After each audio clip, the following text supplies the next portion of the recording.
Episode 9. I am John, of course, and joining me tonight, I have the usuals in Evan and Philip. Let me start with Philip. How are you doing tonight?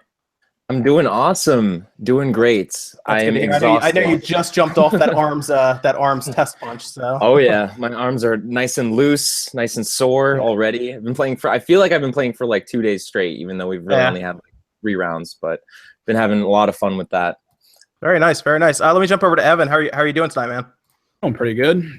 Mostly just, looking into some old games that I might want to try out. Trying to backlog my stuff, I guess, for this next couple of weeks. Yeah. Okay. Anything in particular you're playing? Nothing offhand right now. My buddy's still back into Overwatch, so I've been helping them out there because with the information that's been coming out about the esports side of it, that still interests me. There's the function of it being super expensive to join the league, which was really annoying since that keeps you from getting the Cinderella stories, which is really what I liked about esports. They're like casual players who come together, get better, and then beat pro teams, which is fantastic.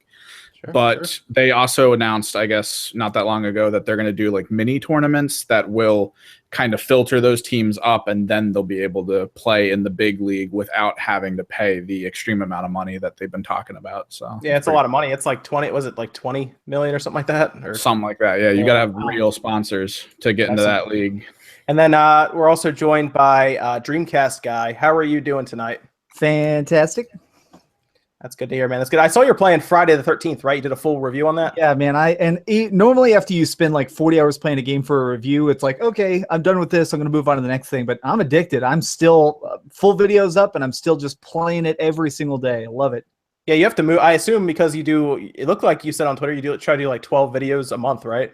Yeah. So it's always like usually there's a couple top 10s and a couple reviews and a couple rant videos. So since I do so much scripted work, I'm always kind of on the treadmill to make the next video. Yeah, so you have to pretty much play a game, then the next day start writing up the video for it. Next game, video, next game. So you have to be like on it pretty quick. Yes, but 100%. So you must really like this game then. So actually, tell me about it a little bit because I saw a lot of people because I figured this would be the next game that would kind of take over Twitch a little bit because it's a horror game kind of, which everyone loves those kind of games. First off, to watch people play, and then two, it's like a cooperative multiplayer game. It all kind of reminded me of like I guess the situation with Evolve where one person plays as like the big bad, and then there's a bunch of people who are weaker but are able to kind of get around them. What is your takeaway on that game though? It's very, very good. What impresses me most is I thought that it would be one of those things where it'd be fun being Jason and suck being the counselor, but the counselors are actually pretty powerful. Like when you get good with it, you learn how to like set traps and skillfully set up your exits and fix vehicles, and it's extremely fun. The analogy to it being like Evolve is very accurate, where you do have this one guy who is super powered because Jason can literally teleport around the map and stuff, and the louder you are, he can literally see you through walls and sense your fears. So you're trying to stay in well-lit areas and work together, but also talk quietly, because when you're talking to your microphone, even that will put off sound. So you're literally like in a video game being like, we are so fucked, oh my god. That's pretty cool. So you have to actually be quiet in your chat headset. Yes, and so man, that's one of my favorite things about it is there literally have been times where I can hear Jason like on his mic being like, "I'm gonna cut you bitches up," and we're like, "Okay, that means Jason's outside. Set a bear trap at the front door. I'm gonna break this window so he thinks we're going out this way, and then both of us run out the front door and get in the car." Man, it's really addictive.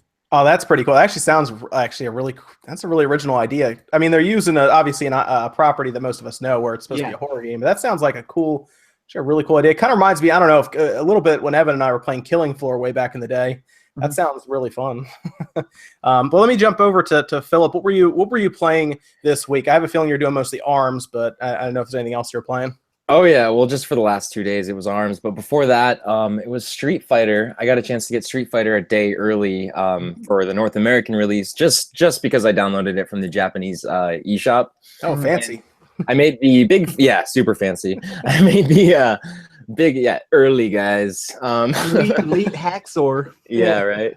But I made the mistake of getting the Japanese version, which is just in Japanese. So I thought it was gonna like have English in it, but it's not. It's that version only has Chinese and Japanese. But it's fine. I mean, it's Street Fighter. I already know the whole story, the lore behind it. But other than that, it's been a lot of Mario Kart on and off. That's like my go-to Switch game. So sure. You can't go wrong with Mario Kart, right? Oh no, it's always a good time. We did ARMS, obviously. We did some of that, which we'll get to a little later on. But I also played. I actually played Rime, and Rime is actually a pretty good game. I was honestly surprised. It's actually pretty fun. We did. I don't know if any of you guys played it at all. Not at all. No, I haven't even looked at. I looked at a trailer like a month ago, and that's about it. Wow. Okay. Yeah. It's kind of reminding me of Ico when I first got it and took a look at it and everything. Mm-hmm. The art style is really cool, and they actually do the entire game, at least as much as I've played, which is a couple hours, with zero dialogue.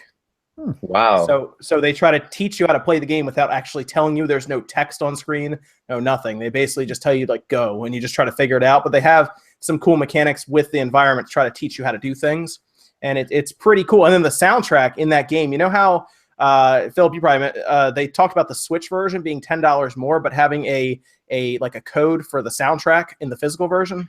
Right.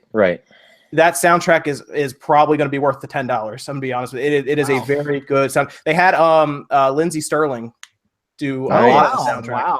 Wow. Yeah. And obviously, I'm sure most of you guys have heard her work. It's really good, and they have it timed up. So when you accomplish something, like in the beginning, you have to go around to different points of light, and your character yells at them, but it has a full orchestra kind of break in when it happens, and you see it kind of shoot to the spot. The sound is really good.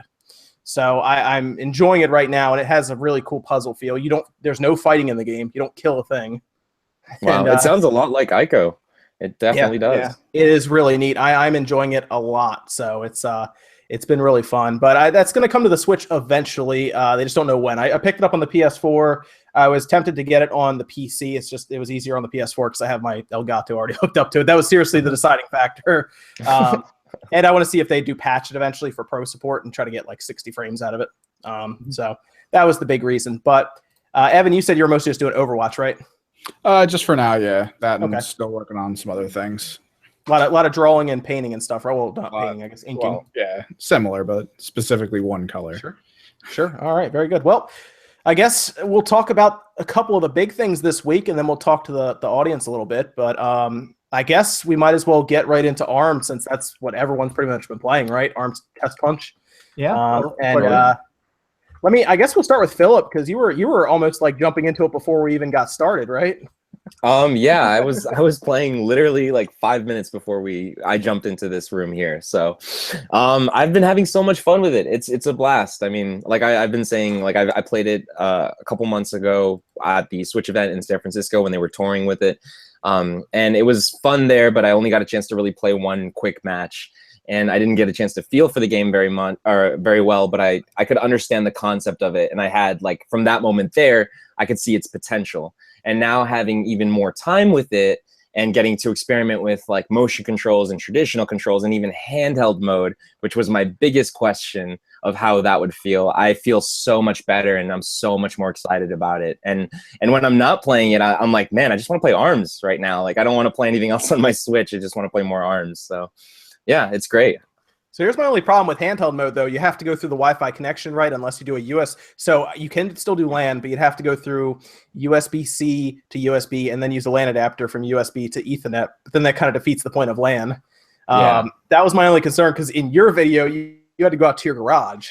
Yes. Yeah. I went straight to my garage, which is the best place to catch Wi-Fi in my house. So I wanted to make sure I had the most stable connection possible. Mm-hmm. And that's, unfortunately, it's going to be a setback. But at the same time, I feel there are people who do have pretty good Wi-Fi connections out there. Nintendo, made the Switch into a portable, it's a hybrid portable device. And, I guess they're kind of expecting their audience to have Wi-Fi availability if they're dipping into it. The only problem is it seems to be almost widely criticized that the Wi-Fi on the Switch seems weak.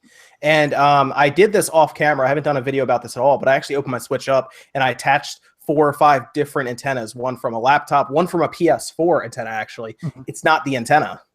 Huh. It's not. I've tried it. Yeah, I've tried it. It's something to do with the network chip, or the power go into the network chip, or the firmware. Something is affecting it. And you know what's really funny? It's very possible, because they don't give us any good readings, that the firmware could just be displaying the wrong information up on that top right corner where the Wi-Fi is. And there's a lot of things, because sometimes my speed will be good, but I'll look over and I'll have 1 bar, and it makes no sense to me. But I just used one of my 8 LAN adapters when I did ARMS, and it was fine. I didn't try handheld mode. I did all motion controls, and I have to say it worked really well. I was really happy with the motion controls. If I play the game, I'm not going to play it serious like competition. I will probably just use motion controls because it's fun. I had a good time with it, but I don't know. There were some parts to it I liked. I love the lobby system. The lobby system is one of the coolest things I've ever seen. I didn't like volleyball. I loved volleyball. Actually, that was my favorite part of it. Really? See, the only problem I had with volleyball is I couldn't talk to the person next to me. Oh, yeah. And we would both swing at the volleyball at the same exact time, and it turned into like a nightmare where we're both just trying to throw punches at it at the same time. And what it looks like you're supposed to do is throw after you hit it once, so it sets it, and the other person's supposed to jump and spike it. I assume that's what's supposed to happen, but that almost happens from luck. Well, what I've been trying to do is, it seems like you literally charge it up. If it's in the air, you can like do 4 or 5 hits. So what I did is I would cheat and get the triple punch gloves that split apart and literally just guide them like tiny homing missiles. And that almost always would trigger a spike. So I could just dominate the hell out of people. Yeah, and I saw a lot of people do that combination. Yeah, it was you were either that or you were Ribbon Girl because of how fast she was. Like she would just be all over the place, which made sense. Actually, I liked Ribbon Girl a lot. I think she was one of the better characters. You were either her or there were a lot of people who was like the Mummy because he was really really strong. He would hit hard, and he can heal himself. So it would it would kind of get out of hand sometimes to where people were complaining about it being, I guess, overpowered. But they have time to balance the game. That's the big reason they did this test punch. 1, to test their servers, obviously, server load, and 2, to work on possibly balancing characters in a patch. But I had fun with it. But Philip, I think I don't know, Dreamcast guy, if you did both motion and physical buttons. Did you do both? Controllers? I did only controller. I'm going to test, since I'm reviewing it, I will do a full test of the motion controls, but I'm not a motion control person at all. Okay, let's stick with the test fire. How do you curve your punches when you just have hit a button?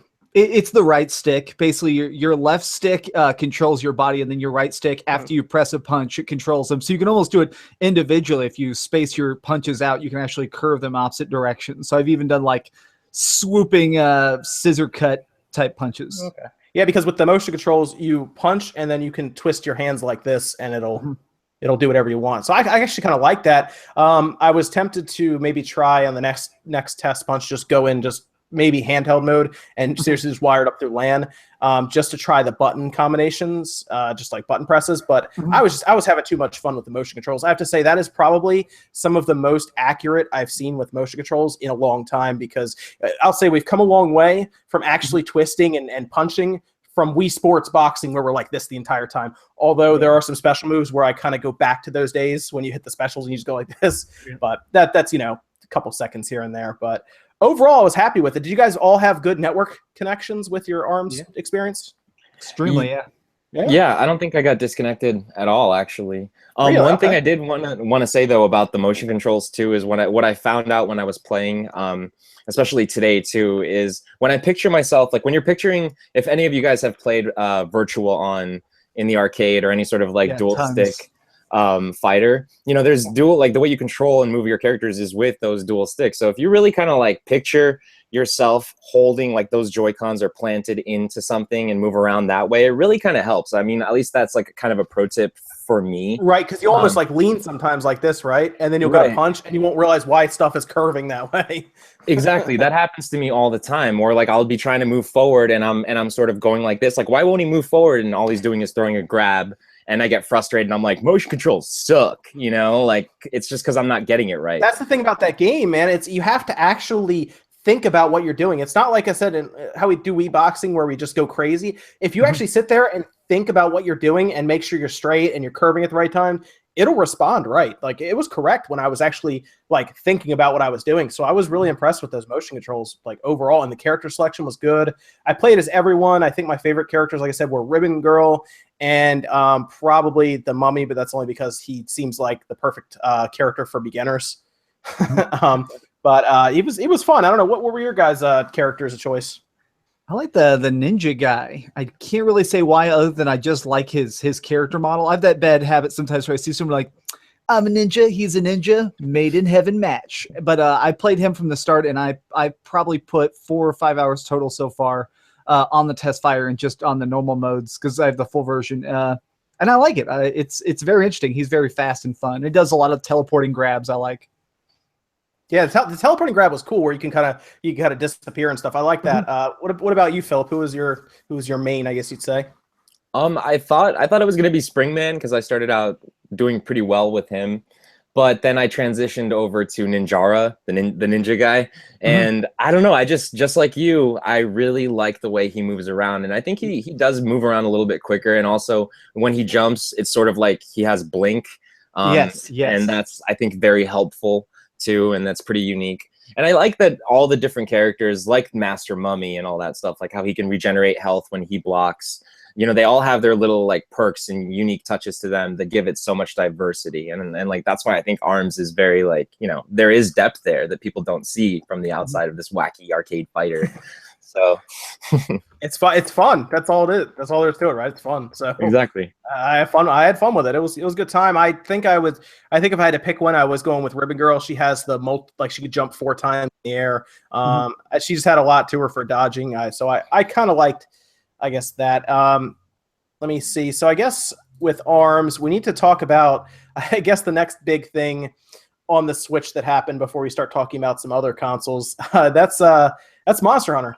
So Monster Hunter is coming to the Switch, and I don't know if this caught a lot of people off guard, because it kind of surprised me. I know they were having the championships coming up, and they were taking place, and I think right before them, that's when they dropped that bombshell, which if you're in the US, it was at like, what was that, guys? Like 11 o'clock at night or something on my side. So it was the Eastern, I guess, over with you, Philip. It was probably like 8 o'clock at night or something. Just randomly, Monster Hunter Switch, and then I saw people put it out on Twitter, and then it was locked in. You know, Monster Hunter's coming. It was just a page update on Capcom's site, and I think that caught a lot of people, especially investors, off guard, because Nintendo's stocks like surges. Their market cap value goes up like $2.2 billion or something like that, and it just goes insane. And do you guys think right now this was really the biggest announcement, I guess, that could happen prior to E3, excluding Pokemon, of course, because Pokemon's its own thing? I mean, is this the game that the Switch really needed for an announcement before E3 at this point? Yes, this is such a smart move. This is something I've been saying, which is that Nintendo needs to be smart and just keep dropping bombshells. Right now, the sales of the Switch are extremely high for how limited the games really are right now. We still only have like 5 or 6 major games, and some of those are indies. So I think it's really smart that they're just being like, oh, you need another reason to buy one? Monster Hunter. This was such great timing going into E3. So now it's like, okay, we got that out of the way. More surprises. Yeah. So let me ask Philip, is that the game though, Philip? That, other than Pokemon, of course. Well, you sound like you got something up your sleeve, Spawnwave, but Maybe. I think it is. You know, honestly, I really think it is. Besides Pokemon, from a third-party perspective, of course, I think that Monster Hunter is probably the biggest game from that market, for the Japanese market and for the Western market as well. But that's just the way I see it. Sure, no, it is. I mean, it's already impossible to get a Switch in Japan. What happens when it comes out, because the release date is August 25th? It's coming sooner than I thought it would. Like, that is way sooner. I had no idea it would be out. Is that for both territory or all territories, or no? Just in Japan. But I will say I would be shocked if there was nothing about localization date at E3. And what's interesting is, more than likely, they will probably release both on the same day here in the US. Right. Because at that point, the translation is probably the same across the board. And it's really not a big deal with the Switch, because it's obviously it's a region-free system. So they probably don't even have to redo most of the programming for regionizing it. Really just change the text and move on. But I think, that's it. I know, Evan, you've looked at Monster Hunter for a long time. Oh yeah, Monster Hunter. PS2 days with you, right? Yeah, it's a fun title. It's a great title. It always has that little bit different to it to make it a more unique experience than most games that are out at the same time. A lot of games have tried to emulate that feel of you versus giant creatures with tons of abilities, and they get close, but there's always something a little extra with Monster Hunter. And to see it come out for the Switch and the 3DS, we were kind of hoping it would. I mean, among tons of other games we're looking into. but it seems really interesting. And then the crossplay announcement. I was really going to get to put it that over. soon. Yeah. We'll talk about that. That really shot it through the roof with me, because as long as they can maintain that with other stuff and make it really well with this, it's going to be fantastic. Yeah, so let's get to this crossplay. So during the announcement, if you guys watched my live stream, I was heavily confused because it was all Japanese text. I don't speak Japanese. Fortunately, there were some people on Twitter that were sending me messages because I was asking on Twitter. They were sending me messages saying, this is what it translates to. This is what's happening. So we found out there is crossplay, and you can even transfer your save one way from the 3DS to the Switch, apparently. And you do have crossplay between on the internet. You can't do it locally from what everyone's saying. It has to go through an online server, more than likely to parse data and make everything compatible on their end. But you can have a friend who's using a 3DS and somebody using a Switch in the same room playing. They just have to have a server and online connection. This is a big deal. I think a lot of people see it as like, oh, cool, Monster Hunter can do that. But if the Switch and the 3DS have that technology pretty much there at their disposal, I think that is a massive deal, because that means that like the 3DS is not going to be discontinued as soon as we thought it would be, because now it's compatible with the Switch. It's a cheaper entry point into that environment, into that ecosystem for Nintendo. What do you guys think about this this interesting crossplay? What's going to happen here with crossplay? I like it a lot. I like the idea that they're sort of involving. They're keeping the 2DS and the 3DS family alive, but at the same time, I don't want the 2DS and the 3DS to hinder the Switch and the success of the Switch's potential in the future with, future titles coming to it. I don't want developers to be developing one game for both consoles or for both, systems. I'd rather have a Switch version of Pokemon that is just made for the Switch, that looks like, Pokemon Stars, how it should look on the Switch, with full HD graphics, or just like a totally new engine that's revamped and looks great. I don't want to play like DS Pokemon or 3DS Pokemon on my Switch, essentially. But the whole concept of like, playing online with each other and being able to play with your friends who don't have a Switch yet, and who can still get Monster Hunter, is incredible. I mean, that's just going to make that game sell like crazy, like hotcakes. And honestly, this whole thing still just surprises me, because remember, like this time last year, we saw that the amount of 3DS games coming out was trickling off hard. I mean, it was going off a cliff. So everybody assumed that they were just going to be grabbing every 3DS developer and turning them into Switch developers in just one giant transition. But now it turns out that they just kind of created a hybrid team of people who are making everything for both. Maybe I think it's a good move, but it's a very shocking move to me. I would have bet money on the fact that they were just going to throw the 3DS out the window, but they're actually staying true to their word and supporting the hell out of it. Yeah, no, definitely. Evan, what do you think? Because you were really talking about crossplay off air also. What do you think about this revelation of 3DS and Switch like kind of competing against each other in the same game? Well, it's almost like it's not competing in a way. I mean, if you have one and you prefer it for that, you're going to get it for that.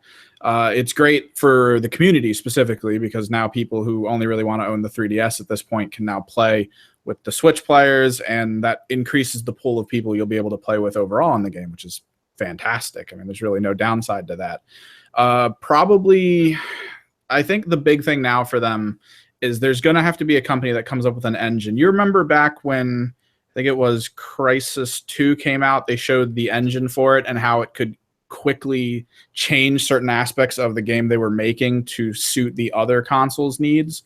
If along the line of what Philip was talking about, if someone could produce an engine where you can generate a great quality game for the Switch that has like all the great functions that the Switch can cover, and then immediately like downscale what it needs to go to a 3DS, it could enhance the developers to put out more games like this. Because my biggest fear is that this falls off like how the Sony PlayStation and the PSP kind of did combine for a little bit there, did have a little bit of crossplay, then they stopped completely and just didn't do it anymore. Nintendo, I don't think are going to kind of go that same road, because this is definitely going to be huge for them. And it's going to be great to see it going forward with what other games, new and even old, they might even upgrade to allow that to happen. Yeah. Yeah, no, I mean, it's interesting. Like you said, Philip, you don't want like 3DS games being moved to the Switch. I do think, though, you seem to want Pokemon to be like this obviously a new game. I do think it'll be Pokemon Sun or Moon, essentially ported with higher assets and higher resolution assets and just high definition in general with 1080p and 720p. I don't think they're going to build a Pokemon game from the ground up.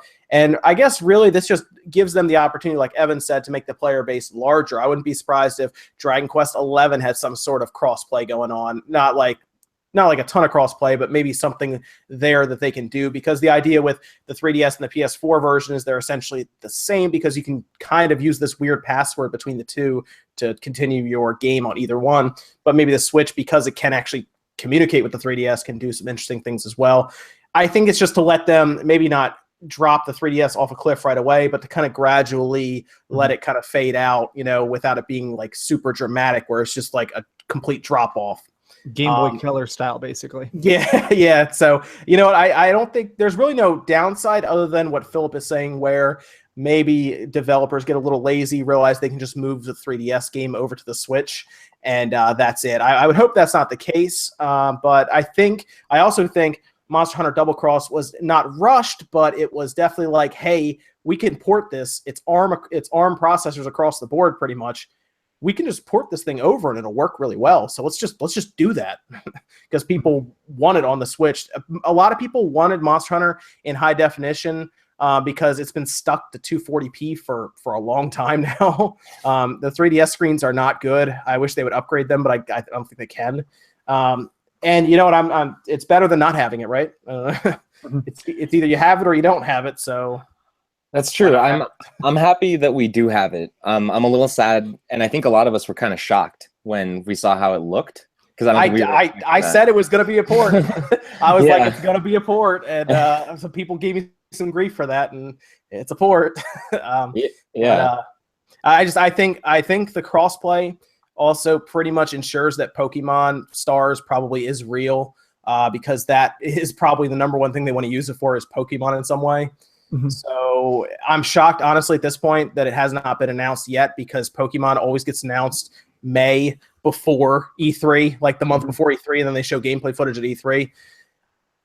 Maybe because it is a port like this one, they figured it wasn't be as like spectacular, so they're just waiting for the Direct to kind of show it. But that would be my thought. Philip, are you still going to E3? I still don't have a ticket yet, to be honest with you. Yeah, but I'm still working vigorously to get one, so hopefully I can get my hands on one somehow. If anyone knows how I can get one, even if it's like Craigslist or something, hit me up, let me know.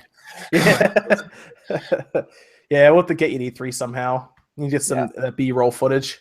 Yeah, I'm gonna try and make it happen, even if I have to just bang on the door outside and beg them to let me in. I know I'm going next year. I'm gonna go next year. I'm gonna actually out well in advance. So Phil made the mistake of telling me that I have a place to crash at this place. So he's always welcome. That's your bed, man. You see that couch right there? Yeah. Oh, good. That's a luxury estate.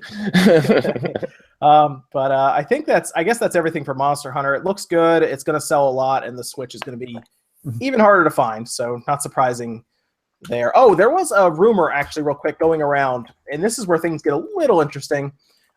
So a while ago, there was a post and on what my favorite website in the world, no, not really, 4chan. Very good.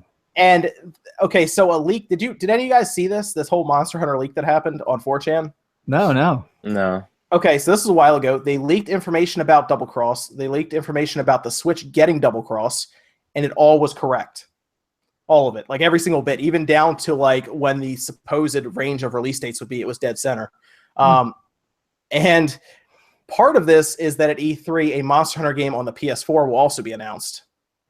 Wow. And it would be not a traditional Monster Hunter game. It would be more of a, people are talking about the chat, a Monster Hunter 5, but it wouldn't be typical Monster Hunter. It would be Monster Hunter with things like quick time events.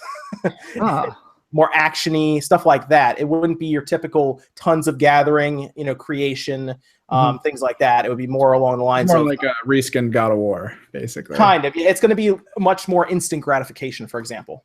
And the idea here is to target more towards not the hardcore Monster Hunter fans, but like more the casual Monster Hunter fans. And then they would rename the new Monster Hunter game that they're going to create for the Switch, and it's be like Monster Hunter 5 Portable or something like that.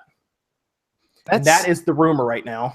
That's strange, but I'd play the hell out of that. I've played quite a few Monster Hunters, and I've played a lot of games that have incorporated Monster Hunter mechanics, but it sounds really interesting to see what that team would do breaking away from Monster Hunter. So if that actually is weird and goofy and possibly broken as it sounds, I'd play the hell out of that. It sounds like a great idea. Honestly, it really does. And I would play the hell out of it too. I like Monster Hunter a lot. I never really got too crazy into it. Like I know a lot of people are, but I also know that a lot of people know about it and just don't play it because it's like kind of over their head, or just don't have the time to like learn all the gathering and crafting and all that stuff. So something you could easily jump into and has like simpler mechanics would be a fantastic thing on the Switch and even on the PS4. So yeah, I mean, it's not gonna, it wouldn't hurt the Switch because the Switch would technically get the hardcore Monster Hunter experience. The PS4 would kind of, what they were saying, get kind of the casual experience kind of, and it probably wouldn't even be used in their championships because it would be more like hold your hand kind of style. Yeah. Whereas on the Switch, you would get the quote unquote better definitive edition of Monster Hunter, and it would be portable, which is kind of what Monster Hunter's been built on for a long time. You know, after it left the PS2, it was like heavily on the PSP. People were camping out in Japan for this game on the PSP. Yeah.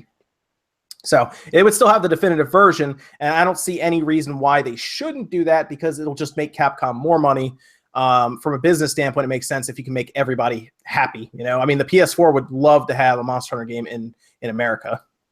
My only question is, isn't Monster Hunter an online game? Because the Switch is a handheld portable system, and that just doesn't make any sense for a portable, right? Like an online game. Because I mean, that's why they're not doing Destiny. You can play single player too.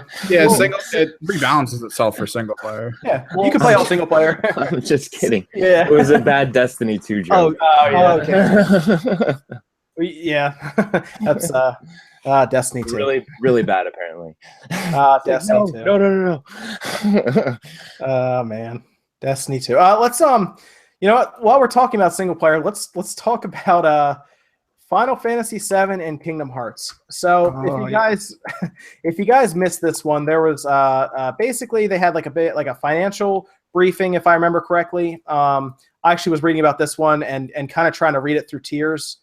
And what happened was they said that neither game will be out. They'll be out in the next 3 years. So they give us a 3-year window, which kind of had me sitting there scratching my head a little bit because that means that Kingdom Hearts might miss 2 full console generations because the last one released a month after the 360 came out. Yes, Kingdom Hearts 2 guys released a month after the 360 launched.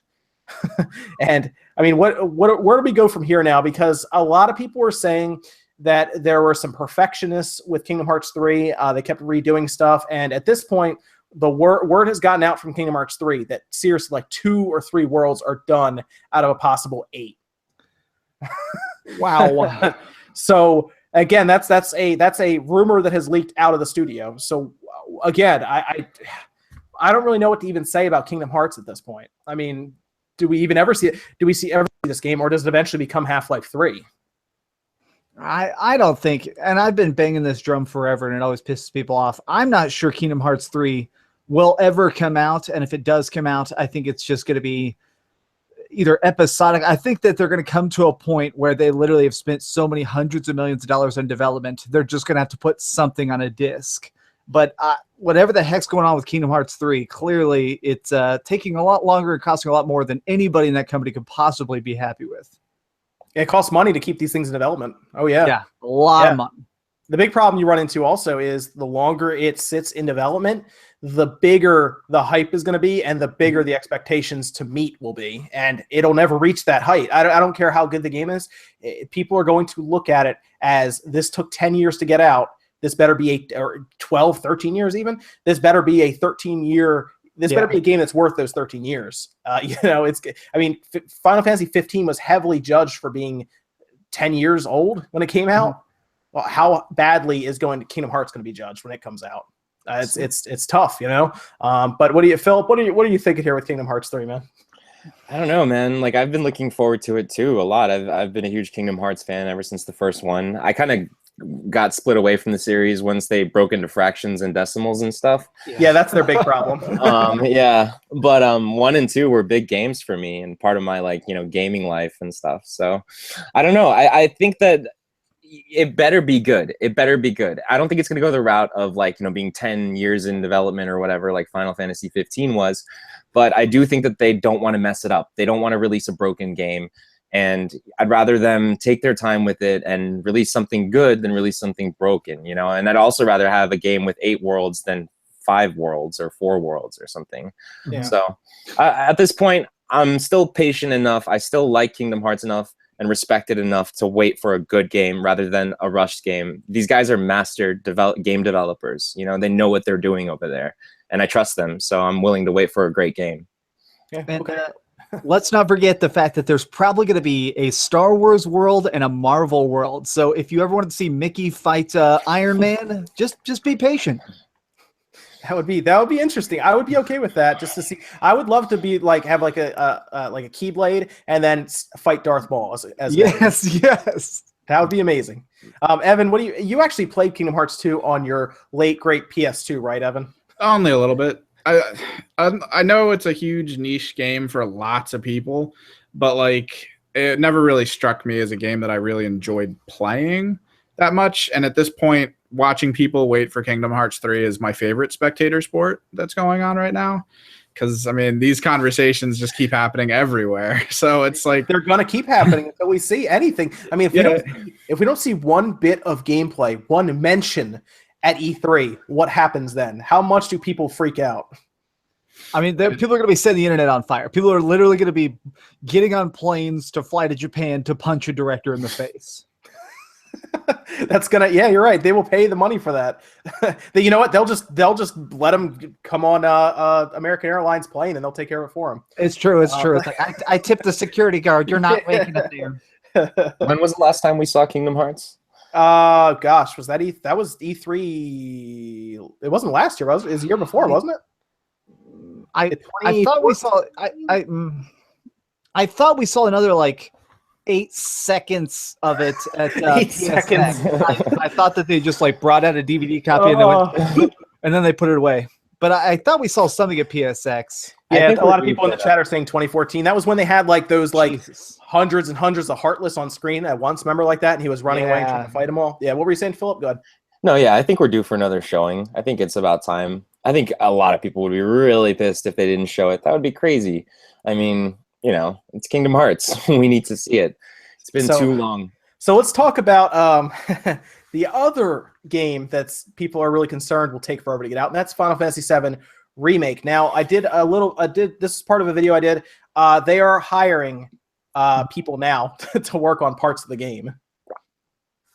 Because I don't know if they need to get it done faster or what's happening, but they said that they are now starting the development process of part of the game.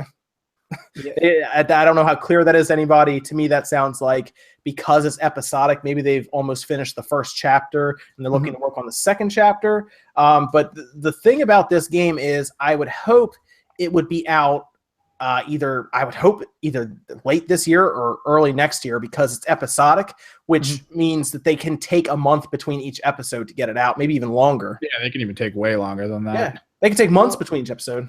Well, so what I was hearing from my couple birdies in Square Enix is that they want it to be 3 chapters. It's going to roll in a bunch of chapters from Crisis Core and a couple things that weren't absolute dumpster fires in Dirge of Cerberus, and then one of the episodes to actually come out every other year. So it's not going to be like each one is supposed to be a giant game, and episode 1 they told me is going to be called Episode Midgar, but who knows how much of this is true now. Like even then, that birdie tweeted to me like in December, and this stuff seems to be very much in chaos right now. Did they say it was going to be $60 for all everything? Okay. $60 for all 3. There's not going to be a DLC or a season pass. It's going to be very much of like, these are 3 big chunks. If there's going to be any DLC, it's going to be like costumes or something. Oh, okay. Very good. I would pay for that. That sounds good. Because then, if they take a year between each one, it's not the biggest deal in the world. It's just, it means that first chapter has to get out, soon. Yes. Otherwise, it could. Now, I thought about this a different way when they said it'll be out in the next 3 years. I wonder if that means all 3 chapters will be out in the next 3 years as well, which means that we could get, first chapter, second chapter, third chapter, year, and then it's good. I'm okay with that. But if we don't see the first chapter for another 3 years, why are they even putting it on the PS4? Because the PS5 will start to get announced. So hold on a second here. Let me grab something. So the company that's making the Final Fantasy remake, for those that don't know, is actually the same team that made all the .hack games. And basically they're doing the exact same thing they did with these, which is that they built an engine that is as powerful as it can be. They make the best combat system they can, and then they just literally churn these out about 6 months apart. I think they're going to do the exact same thing again of like, okay, spend 5 years making sure everything's shiny and the combat isn't just trash, and then we can just make the games like this. I have a feeling you just wanted to show us your very rare Those are very rare. No. quarantine. Oh, yeah. I paid way too much for that. Yeah, that's an expensive game. But that's, you know what, as long as they get the game out, you know, make it good like Philip said, because the worst thing that can happen with something like Kingdom Hearts is it comes out and it's broken like Mass Effect. Because then what were they doing for 13 years? But that's bad. Especially a game that's like the first part of an episodic series. Like it needs to be a big showing, because if this one sucks, then the whole thing is going to fall through, you know? Like, oh yeah, like this one really needs to be great in order for the others to take off. So, I mean, but it's Final Fantasy VII and it's the remake. It's, you know, we know almost nothing about it and how it's going to really look and play. We've seen so little, and yet it's one of the most hyped up games that people want to see. So they have a lot going for them, you know? So let me I guess let's jump over to Far Cry. Do you guys see any of the stuff for Far Cry 5? Yeah, oh yeah, lots. Yeah. Okay, cool. Did you did it look good to you? I don't know why, but for some reason the bad guys seem so boring and plain to me. I don't know, which is so weird. I like the setting. I hope that they're driven insane somehow. I hope that this is like rednecks who somehow like have a virus. I'm just hoping that this isn't just like, these are just some bad dudes up in the hills of Montana, go up in the hills of Montana and shotgun them. That seems too A to B. All the Far Cry games have some sort of hallucinogen or mutagen, or it's the far future and you're punching dinosaurs. This would be the first time where they're like, these are just dumb rednecks, shoot a dumb red. That would be too simple for that series. Sure. Yeah, I mean, I could see them getting a little off the rails with it as well, like you're saying, with some crazy, you know, twist or something in there. But I mean, the visuals look good. It looks like Far Cry. I like Far Cry. Evan, I know you really like Far Cry. Well, I do kind of like Far Cry, but Far Cry 3 though. You like Far Cry 3, right? It was all right, but the story premise I didn't enjoy. A lot of that I didn't enjoy. I preferred Far Cry when it was more of a tech demo for something interesting in games. The first one being like the visual fidelity of it was a lot higher than most games at the time. The second one adding the nature elements and then the spreading fire elements, which was fantastic, and even some alternate gameplay elements like hiding behind covers so you can heal yourself rather than waiting for your health bar to regen on its own, that kind of stuff. Because for the third game, you play, I guess, almost like a student who's traveling and then suddenly becomes like a war god with guns and stuff. Yes, like what the hell happened there? Like, but the second one just felt a little more realistic. You were a mercenary. You were in, I think, North Africa. You were somewhere in Africa, and the elements of combat were incredible because of the fire element. Being able to stealthily do stuff, or in some instances in the game, I would just huck some Molotov cocktails into a village, start burning it to the ground while running through shooting everyone. It had a lot more fun gameplay aspects to it. Whereas I think since 3, it's only been how big can we make the map, and that's about it. So I don't know. Okay, all right. I mean, it looks fun. Philip, did you see anything about it? I saw a little bit of the trailer. I didn't catch the full trailer, but it looks interesting. I really like the direction they're going, but I also think that I personally hope that they go the other direction. I hope they go the more realistic, more grounded direction and bring Far Cry to a more serious tone. But at the same time, I think that, you know, there is something going on, that there's something else fishy here, because even since Far Cry 1, you were jumping around with superpowers, right? Because of something. So there's always some sort of twist with the gameplay. I'm sure that there's some depth there. I think that Ubisoft is too, like, I don't know, exciting to just keep it like, you know, guns and knives and stealth and stuff. I think that we're going to be moving around like crazy ninjas. But I am disappointed that this is another title, another major third-party title that we're not seeing like a Switch support, you know, alongside the other consoles. But who knows? Maybe we'll see something in the future. It's interesting that this is the first Far Cry, according to a lot of people, that takes place in America. Oh yeah. That's another interesting, I guess, little fact there, because it could be interesting. You know what? If they go a realistic route, as long as they tell a good story, an interesting, compelling story, they don't necessarily need anything off the wall. But if it's like a very boring, like you're saying, Dreamcast Guy, where you just go in there and just kill everyone straight up and that's the end of it, it can be kind of boring. Well, like look at Red Dead Redemption. You know, there isn't anything too crazy unless you play like the zombie DLC stuff, right? Like they went super serious with that game, and that game's like, you know, I know people that cried at the end of that game. Yeah, I'm one of it. That's an excellent point. Is like sometimes just turning something that is surreal and crazy, and just being how dark and how real can we get? Sometimes that hits a chord just because it catches you off guard. Right. I'm one of them too, by the way. So, well, you know what? Let's talk about Red Dead Redemption, because it did get pushed to next year. It's not coming out till, they said, spring of 2018. They didn't give an exact month. We're thinking it's going to be April, though, is what we're thinking. But are you guys disappointed that it's not going to be in what they were, I guess a lot of people were thinking fall or October? Are you disappointed that we're dropping to next year? Because it sounds like it's just taking them longer to make it. I mean, the games that Rockstar produces with like GTA 5, those games take a long time to make. It's not like, we're not talking like, a year or two development time. We're talking a while. I mean, they've probably been developing Red Dead Redemption for quite a bit of time, even alongside GTA 5 while that was being kind of created for the PS4 and the Xbox One. But what do you guys want to see out of Red Dead Redemption 2 after you kind of let us know about how your feelings are about getting pushed? I'm totally fine with it being pushed. I completely understand why it got pushed. This is their first time ever making a game from the ground up for the PlayStation 4, Xbox One, and dedicated PC. So I understand that it's just like you're learning a totally new language and your very specific style. I'm trying to think what I want to see most. I guess the thing I really want to see most is I want to make sure they learned so much making GTA Online for GTA 5. I really hope we see a lot of those conventions brought over to Red Dead Redemption. I want to like get a bunch of my friends and ride through the desert, shooting the hell out of people and like going on hunting trips. That seems like they could make a really great living world. Sure. What do you think? What are you thinking there, Philip? Yeah, I want to see more like of the same stuff but better that they did with Red Dead Redemption 1. I want to see a bigger open world. I want to see better, graphics, because they're, obviously sticking with the, PS4 Pro and you saw the screenshots, right? Yeah, it looks gorgeous. They look good. I'm happy with how it looks and how it's turning out. And the fact that it's delayed it's heartbreaking, but at the same time, I know that Rockstar, like what they're capable of making and how long they've probably already been working on this game for. So there's probably a good reason behind it, and I trust that it'll be ready when it's ready. So I'm actually gonna ask Evan a different question about it. Evan, are you surprised that there's still no PC announcement for that game? No, not really. That seems like that'd be a perfect game for the PC. It most likely will eventually come to it.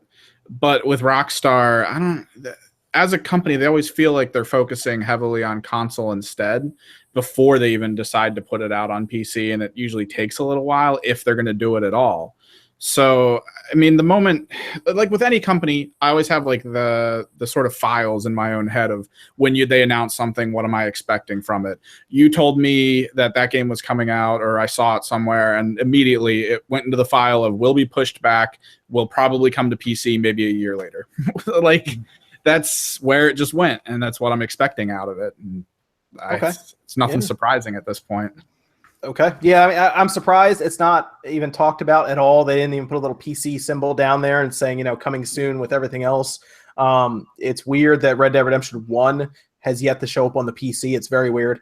But I guess if Rockstar wants to do it, I would see Red Dead Redemption come out like a year later, much like how GTA 5 kind of made that release with PS4 and the Xbox One version, everything. It's just they definitely have the priority set on consoles, and then they'll probably look at, I guess, PC at that point. When they announced GTA 5, did they announce it with the PC version as well, or was that a later announcement? It was when they did the re-release. When they did the definitive edition, it was like first-person mode and also on the PC. Yeah, right. With mod support, that was a big deal. Right. But so let's talk about one of the weirdest leaks I've seen in a long time. Now, I guess you could say leak, but we've known about this for a long time, and that's the Mario and the Rabbids. Okay, so this is interesting because this artwork had been floating around apparently for a while. I never saw it. OJ Dave, they said they've seen the artwork that we all saw this week that leaked out from an Ubisoft memo. It was definitely internal documents. It wasn't. It definitely wasn't something that's going to be going out to the public. The way that they were saying things like calling Princess Peach the badass princess, for example. It doesn't look like that was going to be something that we would have ever seen if it didn't get leaked. But what are your thoughts on this, guys? Because this is an interesting looking game. I'll just say that. I'm all for it. Anything.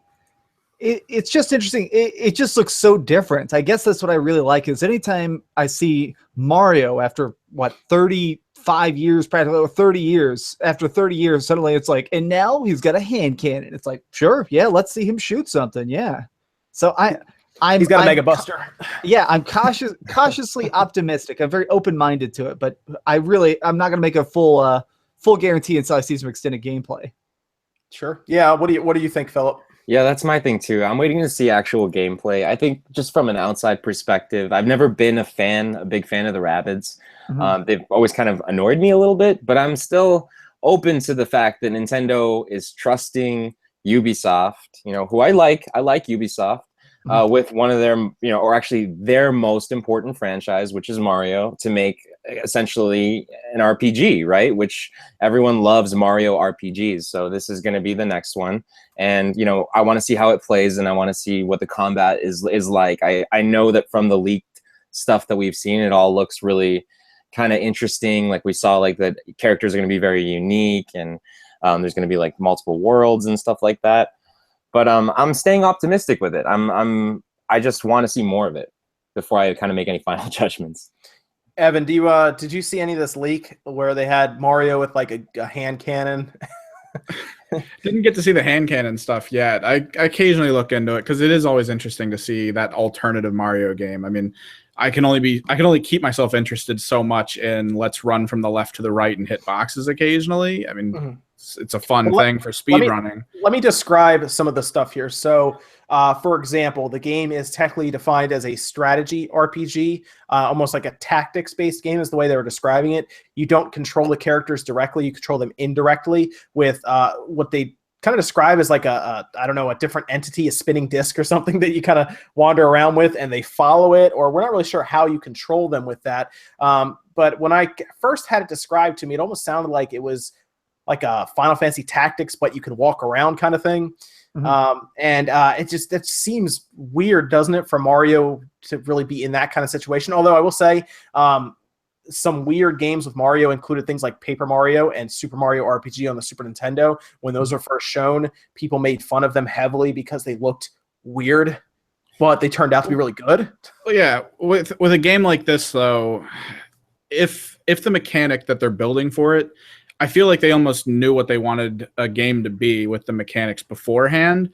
But when you take a game to a new place, a lot of people tend not to pick it up if it's not the standard title, if it's not a major name, which actually, going back to you saying that Capcom's bringing out a new Monster Hunter on the PS4, it sounds almost like maybe, because we haven't heard anything about Deep Down for PS4 for a while, so what if they just adjusted that game and then renamed it Monster Hunter to try to get people behind it? Yeah, they kind of forgot about Deep Down, didn't they? Yeah, but like with this, maybe they were just designing something and then they got the ability to put their hands on a major character, Mario, and then they decided to put their less major Rabbids in it. Like, they didn't have to be Rabbids, but they had access to them. I mean, it's part of their IP, so why not? So it just kind of works out in the end to give people something familiar in an unfamiliar state to maybe learn something new about a game that they probably wouldn't have played otherwise, which is what I really felt like Paper Mario tried to do with that type of stuff. And it can be a really good game as long as the mechanics are great. And what you're describing to me sounds weird as hell, but I do definitely want to see it in action specifically. Yeah, they had like I said, okay, so there's a picture of Mario. He has like a mega cannon. It looks like a Mega Buster. I put it on Twitter side by side, and he's pretty much shooting it like Mega Man would. Oh, yeah. So they're using guns and lasers essentially in Mario, which is weird in the first place. Although you obviously use guns in Smash Bros, it's not like you're not going to be upgrading. Like, he's going to be probably upgrading his hand cannon, for example, to shoot Koopas in the face.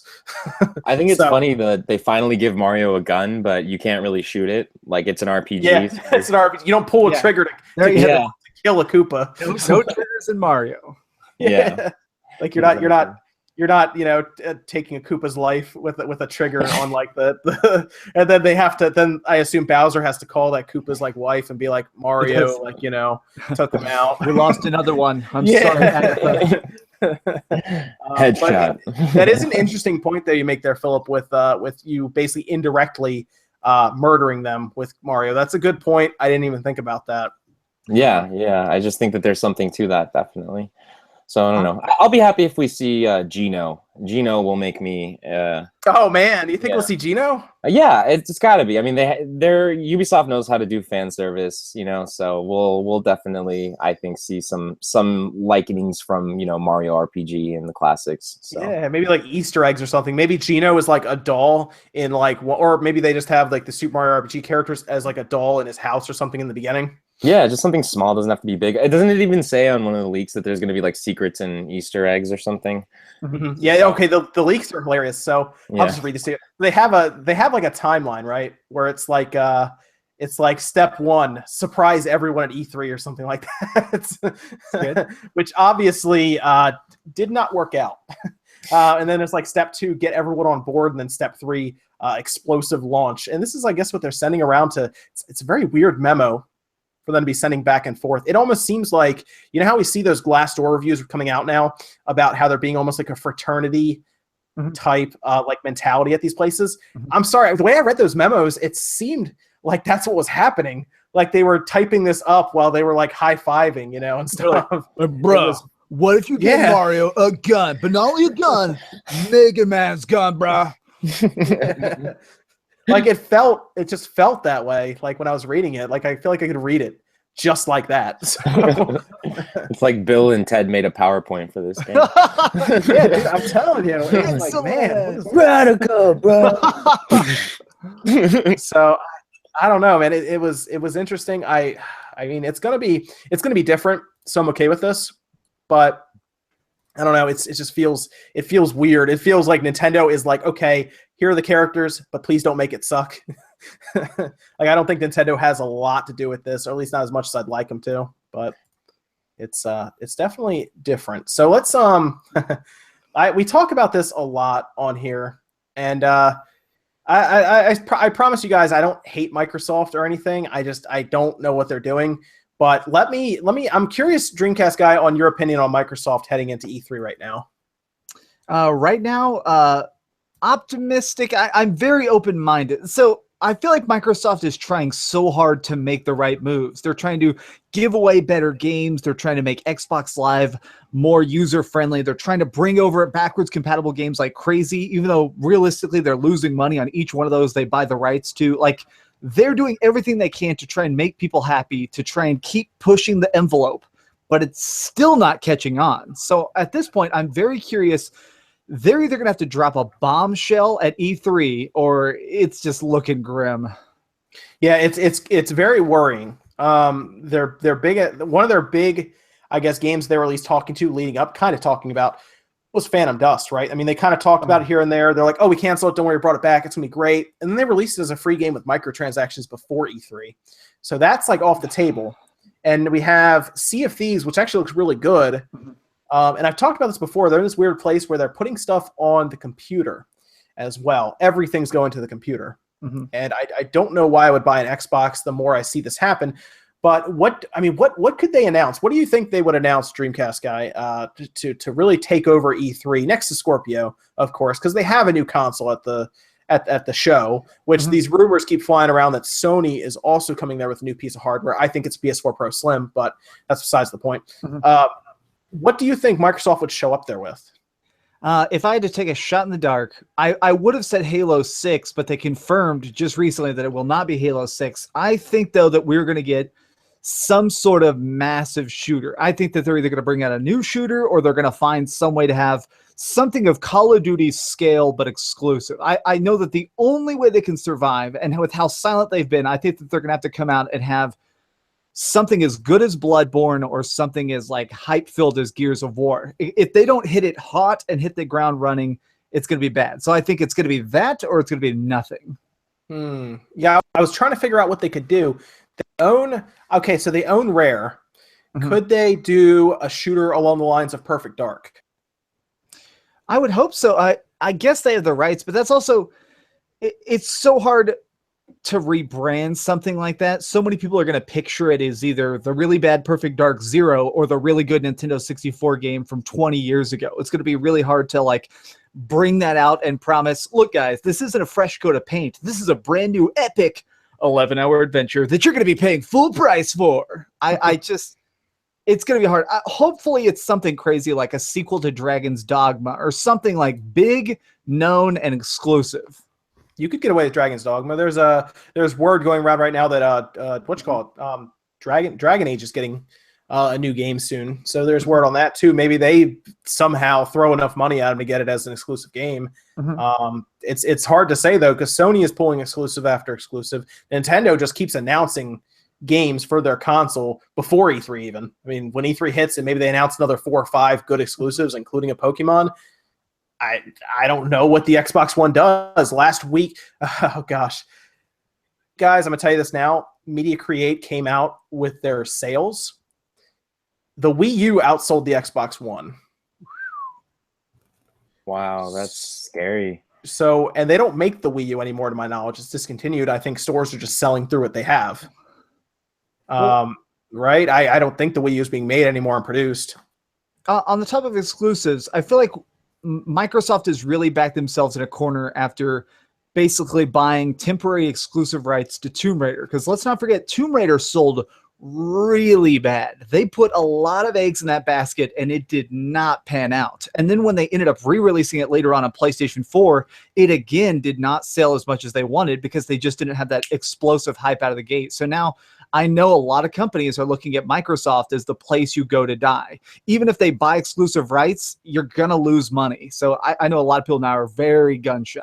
Yeah, I mean, the problem I think is that originally the system was kind of branded as like the one you get for sports games, right? And shooters. And then it starts to come out. Remember when they first released, the mainstream starts figuring out that the PS4 is stronger and will give you a 1080p image, whereas the Xbox couldn't. And then they started getting racers, which is good because they took over the racing division. Forza is the game to get, right? But when Gran Turismo comes out and it's good, then what does Microsoft hang their hat on? I don't know. And from everything it looks like, they're really trying to double down on Forza. They're trying to double down hard. It seems like they are just. I was like, my kitten is like attacking the door. 1 second here. This kitten's attacking the door. Got it. Yeah. So Forza, we have Forza Horizon, and then we have Forza just in general. So we have Forza 7 this year. We'll probably have Forza Horizon 4 next year, is what he's saying. And we're trying to figure out here what do you, Philip, what do you think? If you were Microsoft with money, what would you come out with? You know, at this point, what would you buy? what would I buy? Yeah. I don't know if I would buy anything. I mean, I'm sure there's a lot of things to buy. There's a lot of good options to look at right now. But at the same time, I really think that it's time for Microsoft to bring us something else, because they let a lot of things go. Like a lot of things kind of got canceled. And yes, they released Phantom Dust, but to me, like that's sort of like they just gave up on it. Like they just had to cut it loose, and they cut it loose in a way without canceling it. You know, so like they just kind of like gave it away for free. It's like maybe we can make some money back with some microtransactions. Like we're clearly not going to charge anyone for this game, and then that's like the poor fate of that game. And I was really looking forward to that game. That's seriously one of my favorite games ever. It has the best twist ending of any game ever is Phantom Dust. Like don't look it up on YouTube. It's free on Xbox. That is the best twist ending of any game. So the fact that they put it in there, they put in like a new level skip option. So instead of actually having to beat bosses if you want, you can just be like, meh, and skip. It's like, why did you do this to such a good game that you want? Why?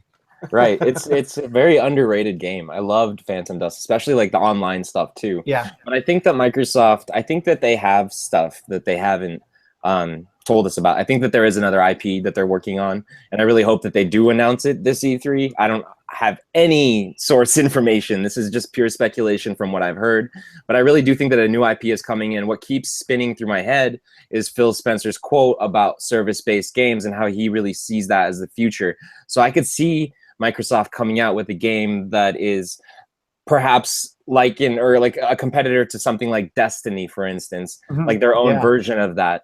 Because we know that EA is working on a Destiny type game, right? Is it EA or is it another? Yeah, they had to push it to next year because it wasn't ready yet.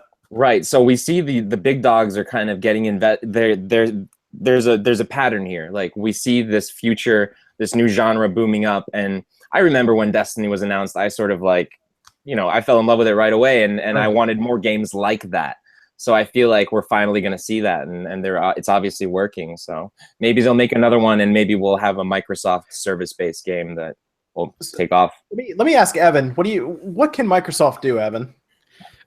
I mean, yeah, you and I have been confused on this subject as well. I have a plan for them. I'll go after you guys. Yeah, honestly, at this point, hit the stage, kind of bring up what has been going on, and like in an almost apologetic way, but then to turn it around and be like, well, this is what we have been doing, and then call guests out on the stage from major companies that maybe even they formed of major people who have new IPs to now go from being Microsoft, the console that everyone puts the games everyone knows about on all the time, to the company that's now helping other companies churn out new IPs, new ideas, new great things, and to actually show off enough of them to be like, this is all new. Like this kind of blows everything that's currently out of the water. And to be able to push that forward would be incredible. But I genuinely don't think that's going to be the case. So, okay. So, well, here's what I would do if I was Microsoft. First thing I would do is I would go out on stage and say that the original Xbox library is also coming as backwards compatibility to the Xbox One completely. So you can go all the way back through all generations of the Xbox from start to now, and you can play them. Of course, they'll add them over time, but I feel like I looked at Phantom Dust and I was playing an original Xbox game, but then I realized, well, what if they did this with other really good original Xbox games, things like Jade Empire, for example, the Knights of the Old Republic series, and you could pop them into your Xbox One and just play them. Blinks. I mean, there were good games. We saw Voodoo Vince show up recently, and why not make it so you can pop in an Xbox One original game or download it from the marketplace as they make them compatible? Why not do that? And then you expand your library instantly, right? So now you can say, look, you can play everything. Because that doesn't save them. I mean, no, it doesn't. But it continues to push that. It continues to push into the wound that Sony has, which is no backwards compatibility. They have zero. Yeah. But that's literally them standing on top of a hill, going, "We're gonna make no money off of this." But haha, like. Well, that's the thing. We saw Black Ops 2 come in at number 10 on the MPD, which outsold some pretty good games below that. Mass Effect was outsold by Black Ops 2, and it's like, what? What? I mean, I think that does show that there is money still to be made from backwards compatibility, mostly because if there was backwards compatibility on the PS4, for example, Black Ops 2, it would have outsold the Xbox One's version, but because that's the only place to get it, well, that's the way it is. That's where you get it. And aside from that, they would have to show up there with something big. I kept saying the biggest troll move would be show up with Scalebound. Yeah. just show up and say, hey, remember that game we canceled? Yeah, it's back. You're Scalebound. Do you think they would immediately throw a smoke bomb down afterwards and just disappear? Everything you know is a lie. Well, if they did that, if they said, yeah, Scalebound is real, you can go and download it on the marketplace right now for free because it's another microtransaction game. I have it. I thought of their game that's going to save them. Okay, what is it? PT. See. Oh my gosh! So you saw what I was about to say. The one place that major companies aren't going towards anymore is horror. I feel like horror is the thing that indies are having to take it and carry the mantle for. If they straight up went out on stage and they're like, we're going to be moving forward with an all-new department called Scare Your Pants Off, starting with Alan Wake 2, PT for reals this time, and also Scalebound, but with zombies. But with zombies, that would be awesome. Just zombie DLC for everything, every game. Yeah, it's required now. Going forward, everything is a zombie. In fact, so am I. So they also have a very good streaming service that people are just now starting to figure out about, which with Beam. It got moved now to Mixer. It's completely integrated just about with the Xbox One. That's something else that they really have over their competition. Something else, if I were them, I would stress hard, because that could be the difference for some people who want to stream well online with a third-party game. That's also might be something that pushes them to getting like a third-party game. If they're like a streamer who buys games for their PS4 or their Xbox and stream, maybe they want to do that instead through Microsoft service. Actually, that's keep talking. I'm going to look something up because I just remembered something happened last week. They did something new with Beam. That's what I'm saying. They moved it to Mixer, and they added a ton of features that actually would help people who stream there. It sounds like they're giving users, people who are watching streams, experience points. They're making it so you can do a lot of stuff. Yeah, it's not just that. Systematically, Twitch was trying to start doing this, and I'm guessing Microsoft's trying to catch up. You get the experience points, and you can use it to usually throw an emote up on screen or make something say something, and that's kind of basic. The Twitch approach, which I'm guessing Microsoft is going to do, is actually having the watchers interact in the game itself. Like, imagine playing Left 4 Dead, and then a user who's been watching you for a while has got all the EXP going. He just drops like 100 rounds of just mass zombie hordes. This is interesting. They are doing that, and they actually showed it, and it's available now, I believe. They displayed it as a demo where they had a live fireworks show, and people would throw experience to launch different fireworks in real time, actually out on a field. Yeah, but that's fireworks, and that's fine. It's cool to do that, but the gameplay element side of it, if they can release just a slew of games that heavily interacts with this to make it that big next thing for streaming, that'd be incredible. Well, also keep in mind that the latency for Beam or Mixer now is much, much lower than Twitch. Like, we're talking like a second. It's insane. I don't know if they just have better software or just better encoding, or just wizards over at Microsoft. I don't know. If we want to be real, it's because they have less of a base of people streaming at this point. That's true. They may also have better service. It's hard to say. I mean, yeah, maybe that's the case, but I mean, it's much better than I've ever seen from even Justin TV. Well, latency is definitely the key problem that you have to get past. There are a couple PS4 games that actually did, like Dead Nation has an option called Infinity Streamer Mode, where you go in there and people vote. Basically, you're walking like through desolate buildings full of monsters, and you're shooting them and picking up ammo, and people vote which door unlocks next. And so people know what's behind it. Like, okay, if he goes down the left, he'll get extra ammo, but have to fight this boss. And if he goes down the right way, he'll get more armor, but have to fight this boss. And people were able to vote, but because of the latency, because I tested it out, you have to stand there sometimes for like 15, 20 seconds while people actually like finally get the message of what you're doing. It's awful. Yeah, that's the big problem. Yeah, because there is some very serious latency issues there. But what would you guys, if you were Microsoft, I mean, what game do you go out and buy? Like, let's say you're just like, you know what? You know, Phil Spencer's sitting in his office, and he's just like, you know what? We're just going to go buy a franchise right now and put it on this system. What franchise would they buy? Half-Life, if it were possible, because Half-Life 3, because the whole thing everyone's always said, and even Valve hinted at this, if they made a Half-Life 3, there's some like line alluding to the fact that they would want it to be a VR exclusive. That's something Valve said, is basically that Half-Life 3 has to be so different from Half-Life 2 that you can't compare them. And we know that right now Microsoft is really working heavy on making Oculus support for the Scorpio. So you'd be like Xbox One Half-Life 3 Scorpio exclusive. Okay, that's actually that would get people on board with the Scorpio. That definitely, because keep in mind, Half-Life 2, if you remember, was only on the original Xbox. I could see that happening though, as long as, because I know that Xbox or Microsoft, they're partnering with Oculus, right?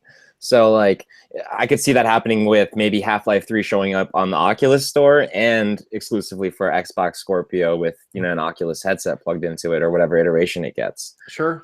I can see that. I mean, they're doing some mixed reality is what they're calling it now. But I mean, I think they would have something with Oculus for their Microsoft store. So yeah, that makes sense. Absolutely. What would you buy, Philip? What would that, if you had the money to spend and you were a big CEO or head of Xbox? How do I top Half-Life 3? I win. You do. Let's see. Let me look at some old games here on my shelf. What about you, Evan? What would you just attack right there? Honestly, I don't know, because most of the major titles we've already heard are coming out elsewhere anyway. I mean, you can say anything. They just buy it. It's business, man. They just break dreams that way. You know, they just buy it. Too bad to Nintendo or whoever. Well, the reality is I hope that money has been spent in a situation where we're about to hear about games we weren't expecting still. Like, that's kind of what I'm hoping. But sadly, it's 2017. It's it's all going to be sequels. If they were just to straight up buy something. Yeah, man, go for it. People in the chat, hit some games, man. What do you guys Metal think? Gear.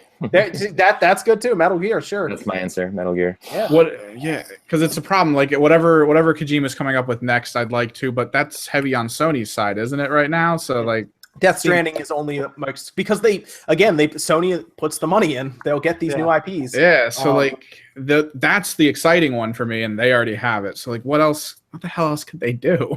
I mean, there's a lot of things they could pull from. I said they should. I mean, I threw this around on Twitter. They should rip Bayonetta away from Nintendo. I could see Bayonetta. That wouldn't be like a priority in my opinion, but Bayonetta definitely would be a good one. Hey man, Sega's ready. Sega was like talking about all the old stuff they were putting it out with Bayonetta and Vanquish and everything.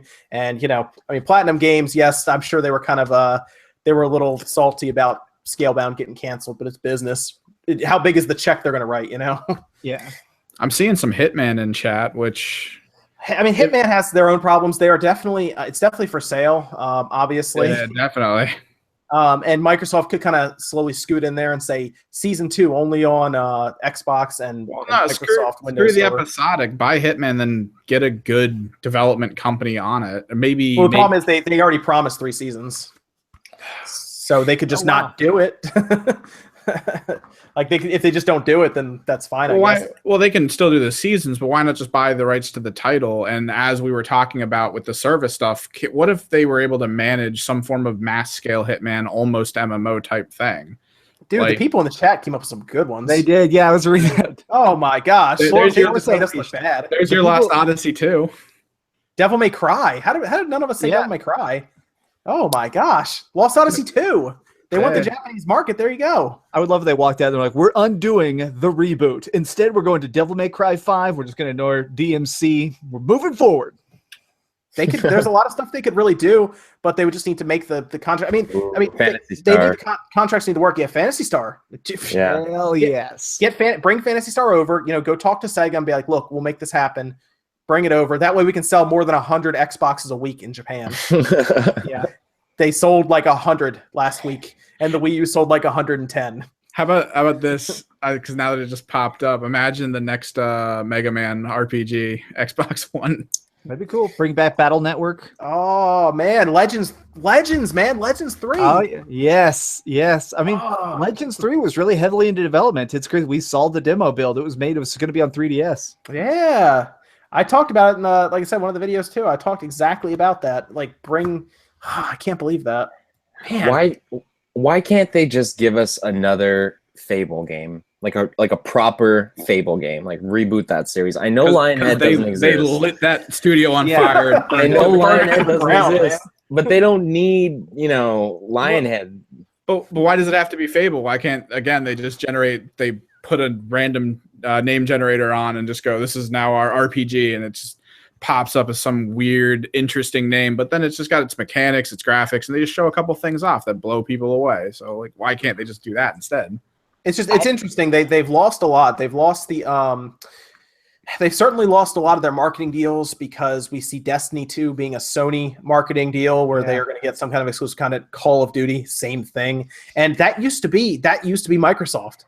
Remember when Call of Duty would come out a month early, essentially with DLC and everything on the Xbox, and they lose that. And that's weird that Sony, a much smaller company, let's be realistic here, was able to wrestle it away from Microsoft. And that made me really start to think that there are budget constraints in Microsoft's gaming division right now because they just don't see it as a money-generating machine like it was with the 360. And I've talked about it before. If Xbox Live wasn't there, they probably wouldn't be around right now if they couldn't charge for it. So, it's hard. It's really hard to say. What do you guys think happens if they literally just announce the Xbox One Scorpio and just say third party is all we're looking for right now? I wouldn't shock me. So something you guys probably know because you're more well-read on the business side of things is that the Xbox division of Microsoft makes no money. It's never really been profitable. Money. Yeah, and so a lot of people don't realize that this is literally just Bill Gates' toy. Bill Gates likes being able to put his finger in the gaming division and be like, "This mine."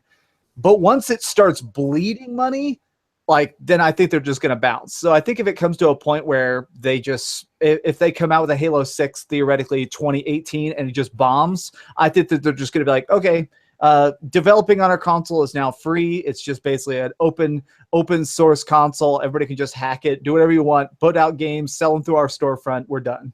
But they could easily just release it on their Windows Store and push their Windows OS that way. Like Halo 6 could be a Windows Store exclusive. Don't even deal with Steam, just Windows Store. Mm-hmm. And you don't have to put the R&D in. I mean, how much money do you guys think the Scorpio is going to take to build and create and draw up on their, the drawing board and engineer it? It's got to be a lot of money. Yeah, I'm sure the development is extremely expensive. So this is such a weird spot. I know I'm one of the only people who thinks this, but I think this whole integral console generation of these half steps is just going to screw everything. I think the PlayStation 4 Pro is such a small step up. It's a noticeable step up, but the Scorpio supposedly being a bigger step up, I think it's just going to confuse people. Or people are going to look at the store shelf and not know what the hell any of this is. I have no idea. That's why I keep saying the mainstream is where you make your money. They have no idea what the difference between 4K checkerboard and actual true 4K is, right? I mean, are you really going to explain that to a mom who sits there glassy-eyed looking at you while you try to explain how checkerboarding works? Better yet, is a Walmart employee even going to be able to explain that to her?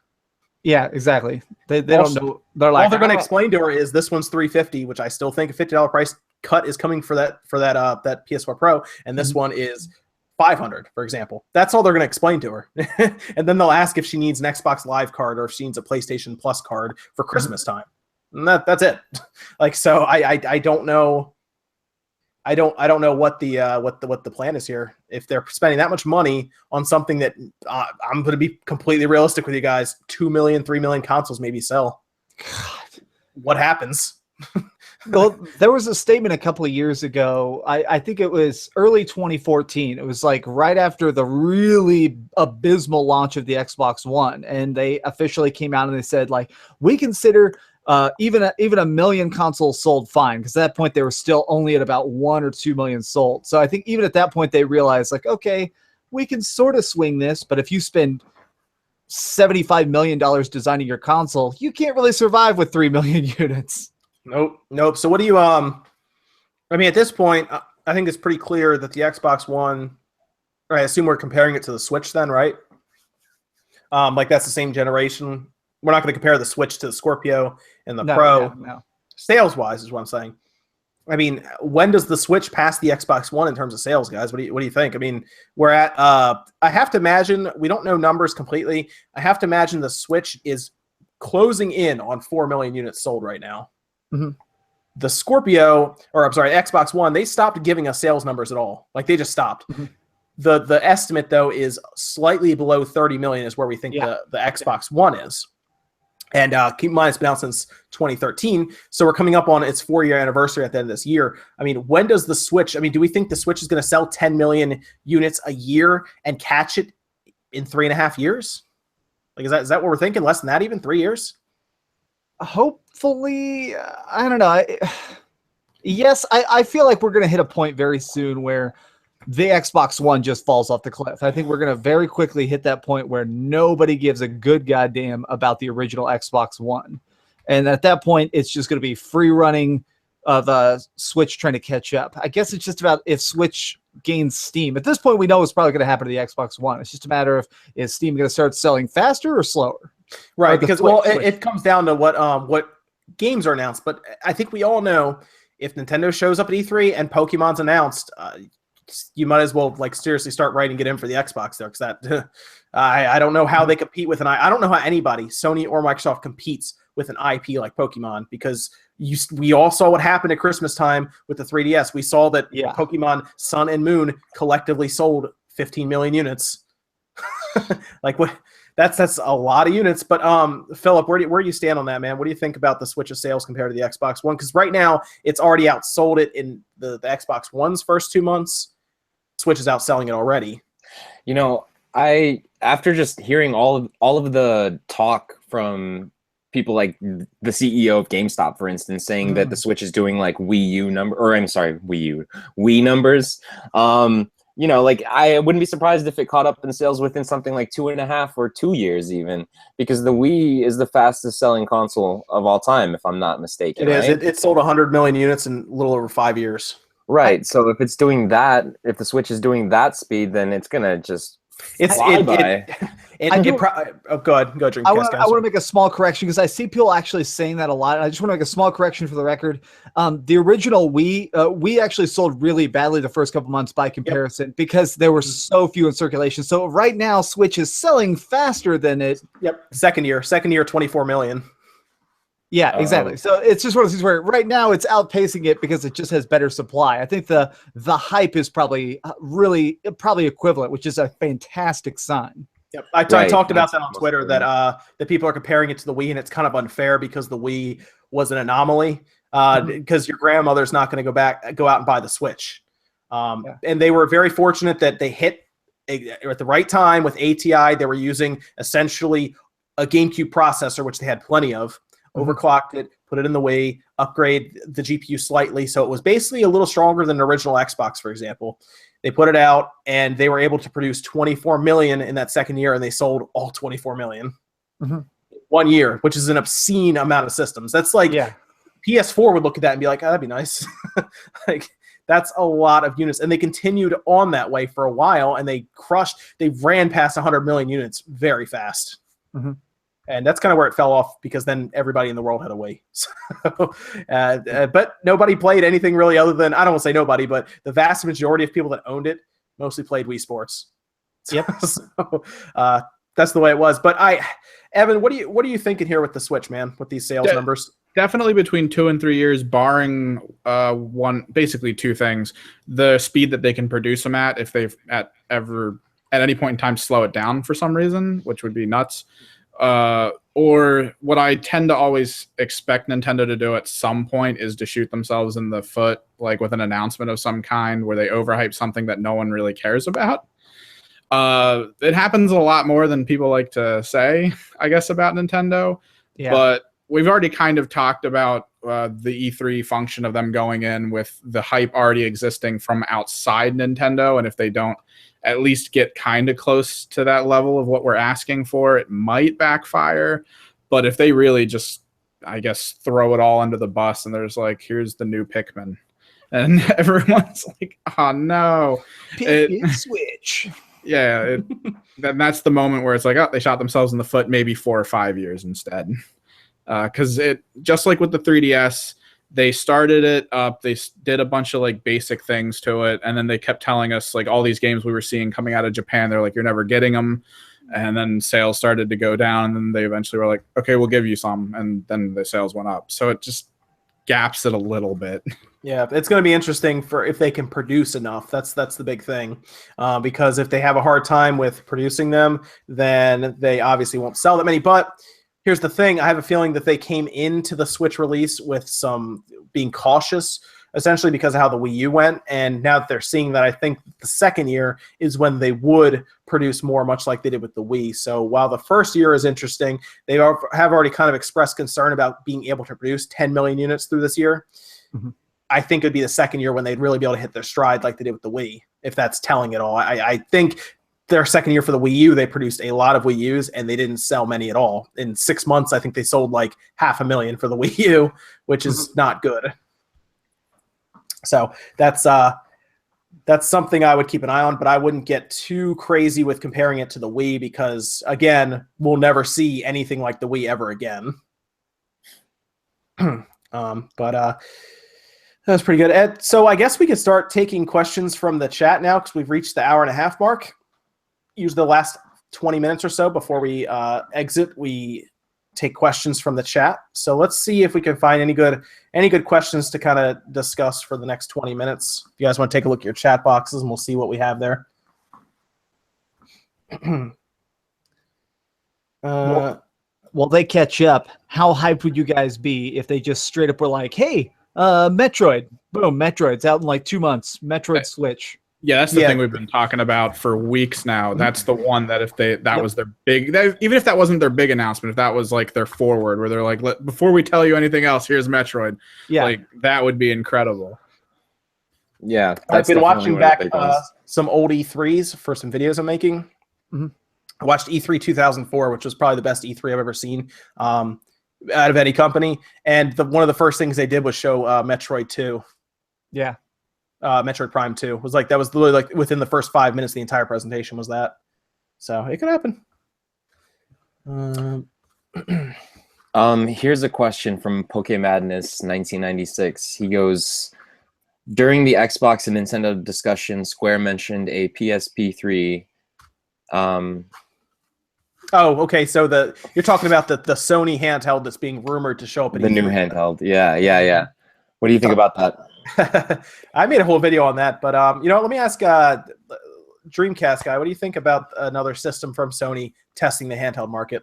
I would love to believe it. I am a humongous PSP fan. In fact, no joke, I was literally just testing out rebuilding a PSP before I started this video or started this podcast. But he loved the Vita. The Vita lost them a lot of money, and they didn't support it. So my whole thought is, if Sony wasn't willing to buy their own system, so to speak, I really don't think they're going to triple dip.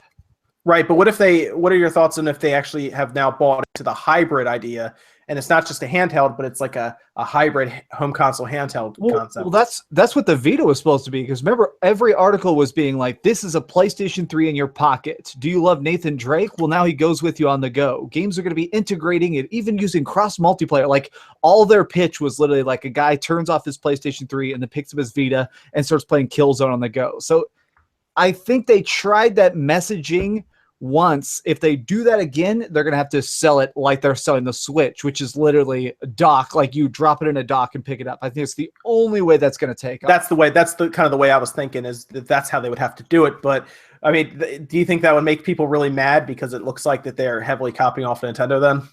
No, let's be honest. There were 50 rumor is that there's already close to 55 million PlayStation 4s in circulation. People are buying what Sony is selling. Every single exclusive they put out just moves like hotcakes. So I think if they walked out on stage and said, this is something that will increase your PlayStation 4 enjoyment and work on the go, like, if they sell it that way, I do think that it will take off and the community will eat it up with two fists.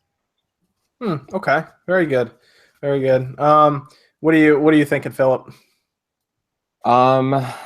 Yeah, I don't know. I think that it would be cool to see a new handheld from Sony, but at the same time, I just don't think it's the right time for them to jump in. I think that the Switch is too hot right now, and I think, like, just like we said before, I think did we talk about this last week? A little bit, yeah, but I just wanted to get a take on it while we're talking about it now. Yeah, just for the most part, it's just, they're doing really well with the home console business. I don't see them dipping back into something that they just pulled out of. So I think that if they are going to go back to the handhelds, doing it like a hybrid way is definitely the way to go, clearly, or a good way to go. But right now, I think that they're going to stick with the home stuff for at least another year or two. Okay, yeah, I already know Evan's take on it because he talked about it last week as well. So Yeah. There was this is really funny. There was I saw this. People are talking about this now.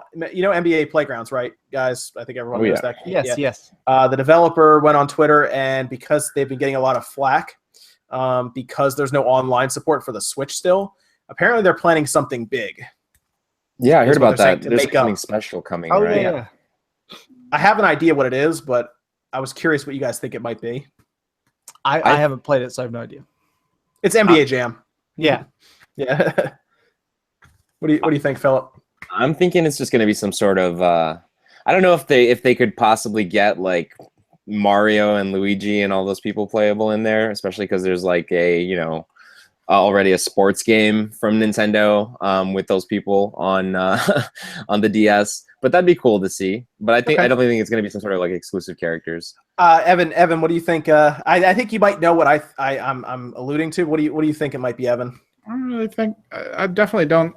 I mean, that was the one where they didn't have the multiplayer function right in it. Yeah, like they don't have online play yet. I mean, at that point, would it just be?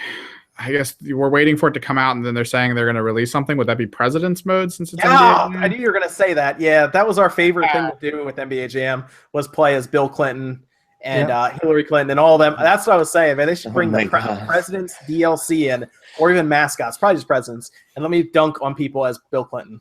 Why not do both? Or like bring in mascots and presidents to like bring it back to that tier as just like a sorry for the We played it on the Wii. Remember that when we got it? We played it on the Wii, and you unlock all the presidents. They had Bill Clinton. They didn't have Barack Obama in there, did they? They just had Bill Clinton, right? Yeah, they had Bill Clinton and Hillary Clinton and just all these people from like presidential candidates and everything, and it was awesome. It was so stupid. But it was a lot of fun. I mean, that's how you do it. That's a great idea.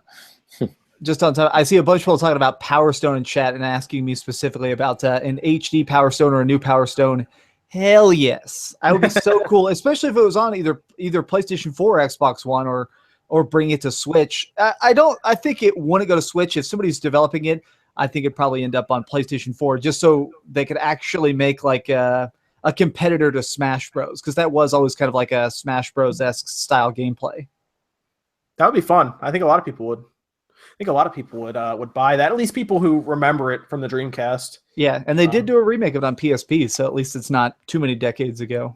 Yeah, I think we had that at the store. Mm-hmm. Oh yeah, we used to play Power Stone. We had it on the Dreamcast a couple times there at the store. Got traded in a few times. It's good. It's good. I own them both. I watched the terrible Power Stone anime. Oh jeez.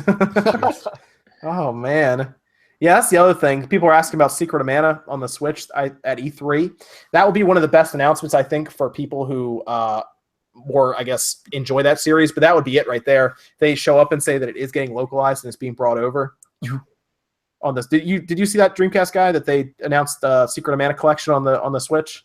No, that sounds awesome though. I'm not the biggest Mana fan. I've never even finished one of the games, but I've tried a lot of them. I would definitely love a collection. Yep, it has the first one, the second one. Well, technically the first one from the Game Boy, and then what they know is the second one, and then the third one. But it's only in Japan right now, and it has a physical release, and it looks amazing. It's out June 2nd though in Japan, so it's out in like 6 days. But nothing about an English. I was hoping they'd even put an English language in there, an option that I could just import it because it's region free. But yeah, nothing about that. Maybe E3 they tell us about it.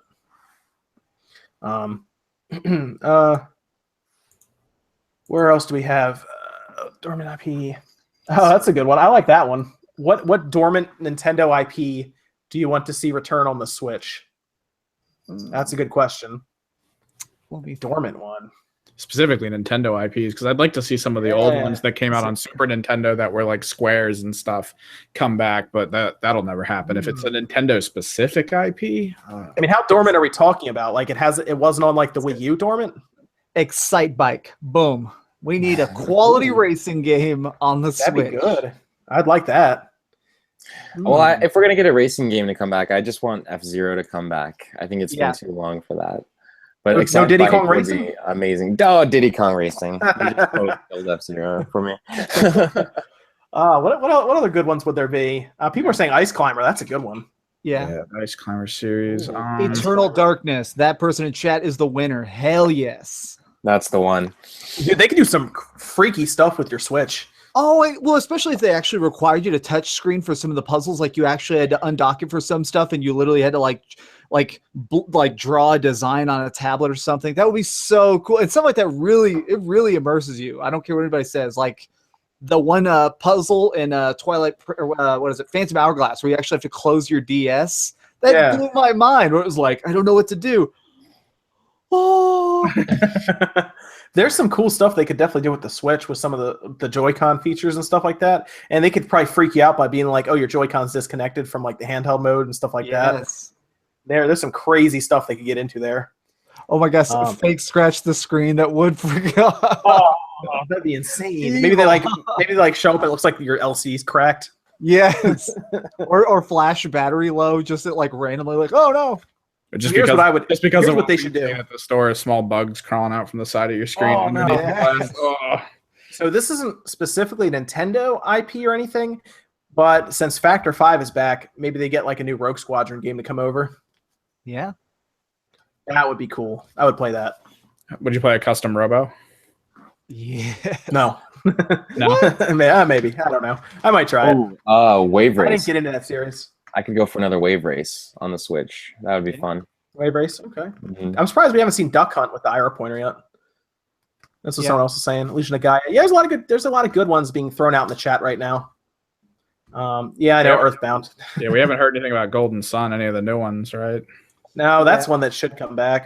There was this big rumor going around that Golden Sun was coming back at E3, but it was pretty obvious that they kind of did in a video editor, kind of made the title screen and everything look that way, and then just played in full screen the video on the Switch. It was pretty obvious, I think. So.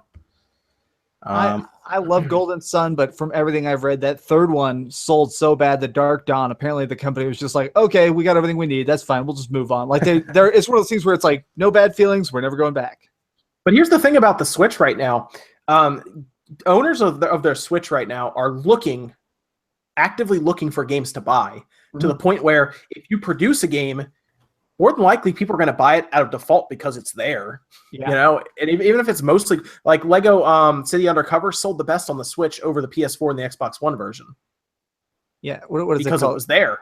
The attach rate is insane. They've released sales numbers. There were more copies of Zelda sold than actual Switches. So it's clearly what you're putting out, they're buying.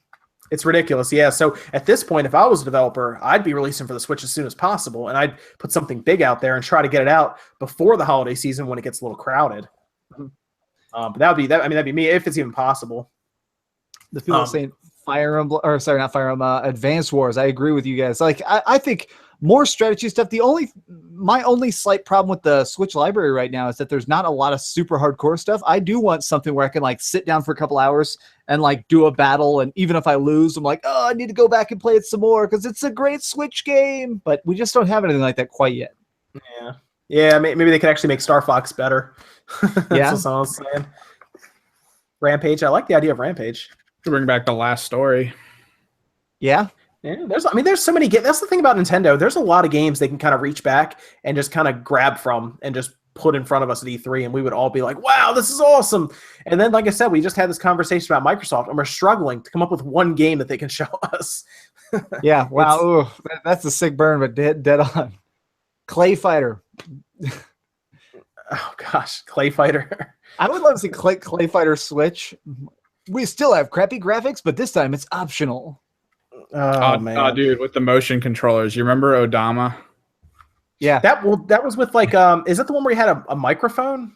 Yeah, because you had to yell at your troops to get them to command your army. Yeah. While you basically played pinball on top of them. Oh, that's right. Kill the enemy troops. Oh, gosh. Now everyone's just shouting out games in the chat rather than asking questions. Oh, yeah. Okay. Look what you did. Luigi's Mansion. That's the good one to end on. What else do you guys have for questions? Here's a question from Jason Gomez. He says, do you think Nintendo will stick to making hybrid consoles rather than home consoles or handheld consoles? So making primarily hybrids rather than one or the other. I think that if the Switch proves to, be as successful as it is, if the success continues, then why not go in that direction for a couple more generations? But I do think that, obviously Nintendo doesn't have a history, or has a history of sort of doing crazy things and trying new things. So I don't think that they're just going to be like, we finally figured it out and this is our new thing forever. I think that, we'll see something else in maybe 3 or 4 years or whatever. Maybe we'll see another handheld attempt or something that's just exclusive to that. Obviously that's just like a shot in the dark, but I wouldn't be surprised if we saw something. So okay. And what do you think on that one, Dreamcast guy? I think that they'll probably, I feel like you have to stick hybrid. That's one of those things of you can't cram that cat back in the bag. Once you've created this ecosystem that depends on playing on the go with just as much power as playing at home, it's very hard to be like, all right, now choose, bitch. That's really hard to do. What do you think on that one, Evan? Definitely hybrid, but I think as time progresses, things that are starting to become more common in society, I guess, like better Wi-Fi for universal type stuff, it'll start playing itself more into the hybrid stuff we're getting. So really, it's just going to start to benefit everyone greater as time goes on. But then again, it is Nintendo, so maybe like a company will announce a new technology or some pamphlet will come out that they'll read and be like, well, next console isn't going to be a console so much as you listen to music and it like plays a video in the back of your eyelids. And it's like, well, I don't know if I want this, Nintendo. So who knows? well, here's what's happening right now in the world of technology. We're on this path where what we deem a handheld device is becoming closer and closer to a home console because each line of chips are going in what is a collision course. We have companies right now specifically for what we call these desktop, if you want to call them, systems that have to plug into a TV, video cards also. They drop down now to 16 and 14 nanometer, and now we are sitting here researching stuff sub 10 nanometer chips, and the Switch uses a 20 nanometer chip. So we're going to start seeing the lines are going to become very blurred between what is deemed a mobile device like a Switch or a cell phone and what's deemed hey, plug it into your TV, it needs this X amount of power, because we're getting to a point where we're going to have, like, for example, Michael Pachter was talking about how in like 10, 15 years, we're just going to plug cell phones into TVs and play our games. And what he's trying to say is the technology will become so similar between the two that they will have no choice but to use low power chips that do the same thing as chips that need a ton of power. If you look back on like old video cards that are seriously like a 20th of the power of like a Titan XP, and the Titan XP for a while needed like one power plug-in, whereas like my old 8800 GTX drew more power by a lot and was terrible in comparison. In 10, 15 years, we're going to make that same comparison with new video cards that are probably like this big with like a Titan XP and just laugh at that thing. So we're getting to a point where technology and chips will continue to get smaller, continue to get more power efficient, and we're just going to keep making devices like the Switch, and then eventually we won't have an Xbox or a PS4 that sit on our desk or underneath our TV like we do now. We will literally have the size of like a cell phone, and that's our game console. And then even the concept video we saw, you might not even need a TV for it. There was that phone we saw that would project the screen onto a wall, and then it would actually pick up IR censored keyboard on the table in front of it. So you might not even need any extra peripherals. It's just all in one. Have you guys heard of DeX by Samsung for the Galaxy S8? No.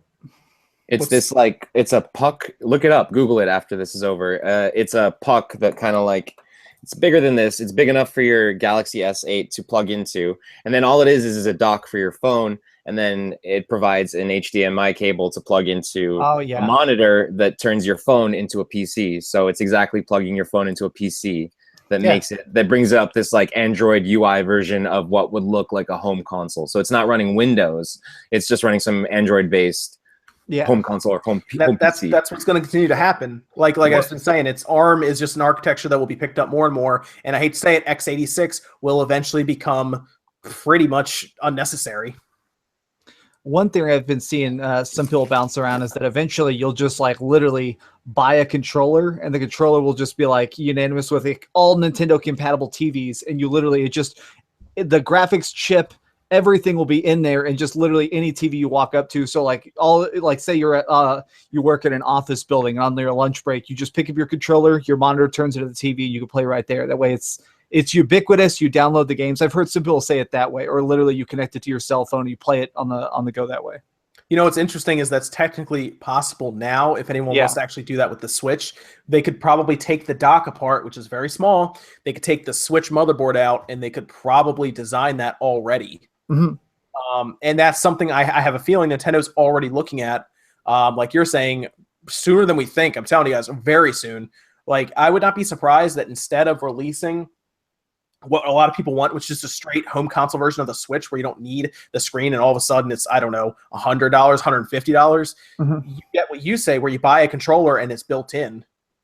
Like, that's completely possible. Maybe it's wireless. Like, we're getting to a point where HDMI is also becoming wireless, and it works well. So you either plug it in or you plug in a dock that is wirelessly transmitting to your controller then. It's crazy to think about that, but that ARM is making that possible. The ARM chipsets are really, if you guys look them up and spend some time researching them, they are amazing for the amount of power they draw. The Switch, I think I was getting a wattage calculator to check this, a monitor that you plug in with it. I think when it's docked, it pulls like 15 watts, whereas my Xbox One Slim, for example, pulls 75 watts, and my PS4 Pro pulls like 110 watts. Damn. And when it's in portable mode, your Switch pulls like 8 watts. And then we see games like Snake Pass, which looks pretty similar on both. So people who look at the Switch and say it's an old piece of technology technically don't know technology. Like you can tell those people don't really understand what is going on inside that Switch that makes it extremely impressive from an engineering standpoint. Yeah, I had no idea. That was very educational. I had no idea. That is actually super awesome to learn. So it's pretty cool. ARM is very interesting, and it's becoming more and more popular. Like I said, all of our phones mostly run on it. So a lot of laptops starting to run onto it, and if you look at any of the laptops that are running ARM right now, there's a couple. They get like 10-hour battery lives. It's pretty ridiculous. Okay, what do we? Oh, man, someone just asked that question. Okay, what do you guys think about the Switch phone app? I do not like it. That is the biggest hurdle to me by a humongous measure. I think it is so cumbersome, and as soon as you take any functionality out of a system and put it on another device, the amount of people that are going to bother to do it drops off immensely. I think the only time you're ever going to hear anybody else's voice at all is when it's another like real life or internet friend that you've predestined or set up for this cause. I don't like that. I like when I'm playing Friday the 13th, one of my favorite things to do is to like set a bear trap for Jason to step in and be like, oh, you suck, and then run away. But I'll never be able to talk trash on Nintendo, and I don't like that. You got to let them know you're beating them, right? Yeah, like, let me tell you how I'm winning. What do you, Philip, what are you thinking about this phone app, man? Yeah, the more time that goes by and the more games that we get to play online, even like, the test punch, the worse of an idea I think it is. Like I'm beginning to really hate it, actually, thinking about like, why can't we just plug a headset into our Switch and speak directly through it? Like, why do we need another device involved? Some people don't have smartphones. And why would I ever have to take my eyes off of my Switch's screen? I think that Nintendo is sort of, maybe it would have been a great idea for them to just have a companion app where you could look at like messages and just like what Xbox and Sony has right now. Like that's a great idea that I think is a no-brainer. But to have that be a necessary means of communication just seems like it's hindering the experience of playing the Switch itself. So I really hope that they fix that in the future, and I think that that's a huge turnoff for developers like Bungie who don't want to bring Destiny 2 allegedly to the Switch. So we'll see. What do you Evan, what do you think about this alleged phone app? Like I said before, Nintendo has a lot of shoot itself in the foot moments, and finding out that they built this to try to have it be a little more multiplayer centric, but then not build a VoIP into it, and not seem to want to with this phone app coming out, or not be able to, depending on what's inside the device and what it would require to be able to run that well. It's really sad to see that that's the case. And I think the only thing I think might come out of it is, I know we talked about the idea of like a Switch Micro, like a smaller version Switch. Yeah, you remember that? Yeah, with the 3DS when they released it with the 2 thumbsticks as the next tier because they realized games needed 2 rather than just the 1. What if if it eventually gets released 2-ish, 3-ish years down the road, what if that's the one with the built-in VoIP function they needed that they probably weren't thinking about before, because for some reason, despite culture and gaming being like you have to talk to people in a lot of these games, it's important, they were like, but there's children in here and we don't want an adult yelling at a child because then we'll get yelled at for some reason. There's so many ways around it that we've talked about before, and I don't know why they're trying to seal that off from people. So there's a couple ways to look at it. When I first saw this announcement, I was almost positive Reggie or somebody did not have the best communication with who was actually designing the phone app, because I have a feeling it will be optional to a point. I can't imagine why you would need to use your phone to chat through when you can just plug into the Switch. People were telling me that the Switch does not have enough RAM, for example, to run that. And I was doing voice chat on my original Xbox that has 64 megabytes of RAM on Halo 2. Without any problem. So no, the Switch with 4 gigabytes of RAM is fine. That's not an issue. And then I thought about it a little further. I have a feeling there was a miscommunication there. I think they will straighten all this out at E3. It makes no sense to have to talk through your phone. Use it as a companion app to set up games later on. Maybe you're at work and you're like, look, I want to, you know what? I want to start a Mario Party tournament or a Mario Kart tournament tonight.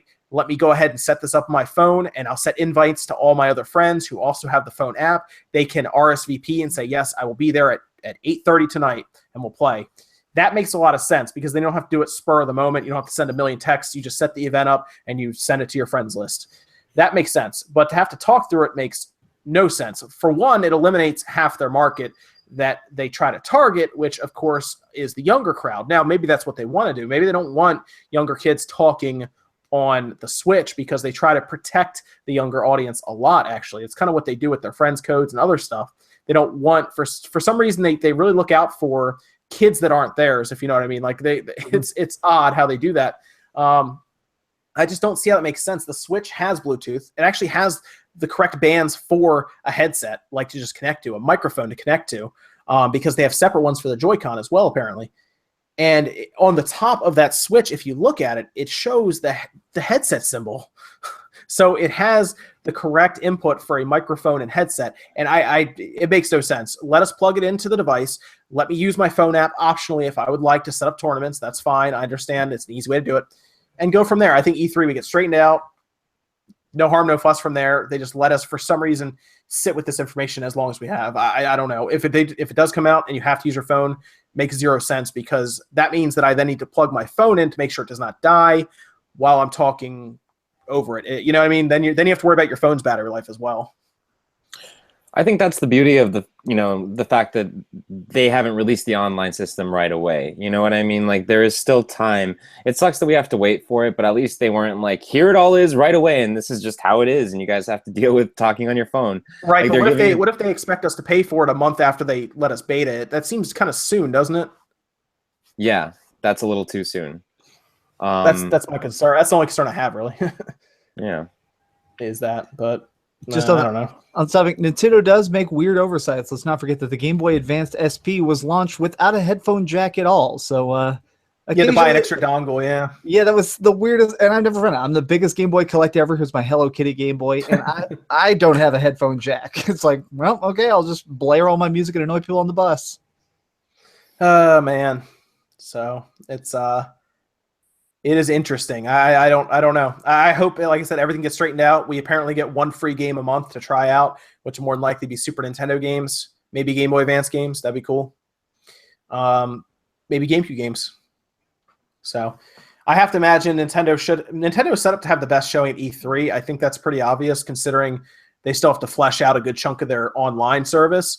Microsoft's showing up with their console, the Scorpio, and then Sony's probably just going to show up with a ton of games, and they'll probably try to reinforce their VR. Before we sign off here, guys, who do you think, in your mind, you can say whoever you want, who do you think will have the best E3 showing? I think Nintendo is going to display the best games and probably be the most surprising, and I think Sony's is going to be the most entertaining to watch because they really seem to be playing up. Whoever their PR guy now, really like, here's our live orchestra, and here's somebody who's dressed like God of War, except his abs are also dragons. Like, Sony's shows are very entertaining to watch. So I'm gonna cheaply guess two people. I'm gonna go ahead and guess it's Nintendo. I just think that a lot of people are really expecting a good show from them, which, is good and bad because they're expecting a lot.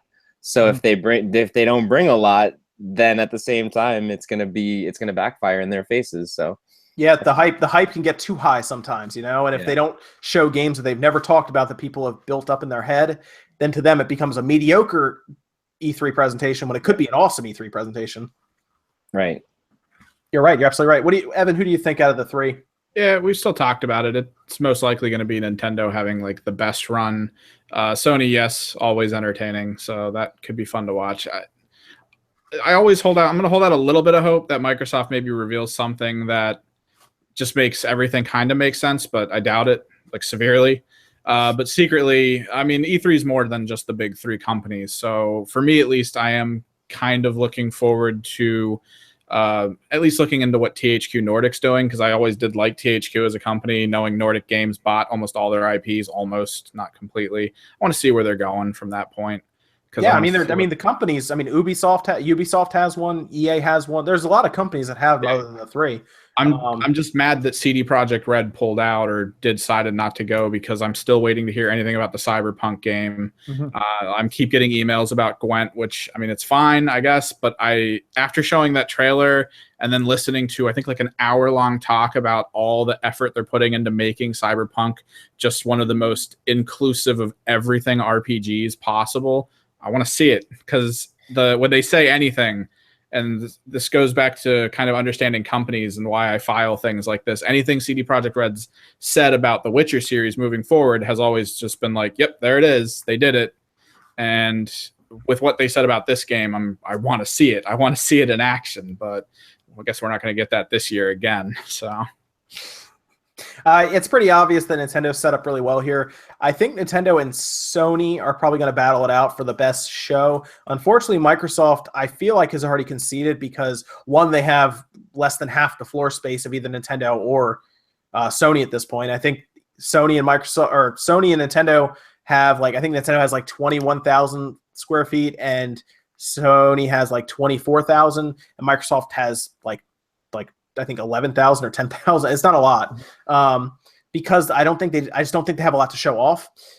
I think it's going to be down between Nintendo and Sony because Sony has a lot of games that they're still going to announce. I have a feeling we will see. I hate to say it for a lot of people. I think Monster Hunter may be there, and it may be there in like as that one we were talking about, and that I think would take a lot of steam out of the Switch Monster Hunter train. But on the same time, if we do get one for the Switch, that would kind of even it out. The Sony's system and their presentation will be interesting, but I do think Nintendo has a lot of stuff they can talk about. They already said they're going to talk a lot about Odyssey, which will probably take up their Nintendo Direct. I do miss the live. As much as I've been watching a lot of the older E3s, I miss the live presentations, and we're not going to have that with Nintendo. We're probably, from what they said, about a 40-minute Direct or so, which I hope means that games like Xenoblade will be spotlighted, and they do show a Metroid, and they do show Pokemon Stars. Then they'll probably win then because they'll have the big franchises. But I'm curious if Sony can come out there with some big ones like God of War, like Death Stranding, and maybe a few other ones that they get, maybe some JRPGs. But it'll be interesting. I would go if I had to bet. I would probably go with Nintendo. Yes, it makes sense. Like you guys were saying, I think everybody was pretty much thinking Nintendo, but. So that's just because they have the new system, it's fresh. Go on. What were you saying? They better bring it home then. I mean, all four of us are like, it's Nintendo. It's Nintendo, So if they disappoint, man, this is going to be huge. It's more than four of us. Past like 6 episodes. I think we've all said it. Every guest, everything. It's got to be. Someone said Octopath. Yeah, Octopath Traveler better be there. I really want to play that game.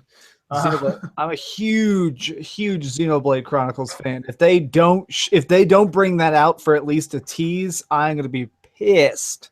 Yeah, I think we will see it.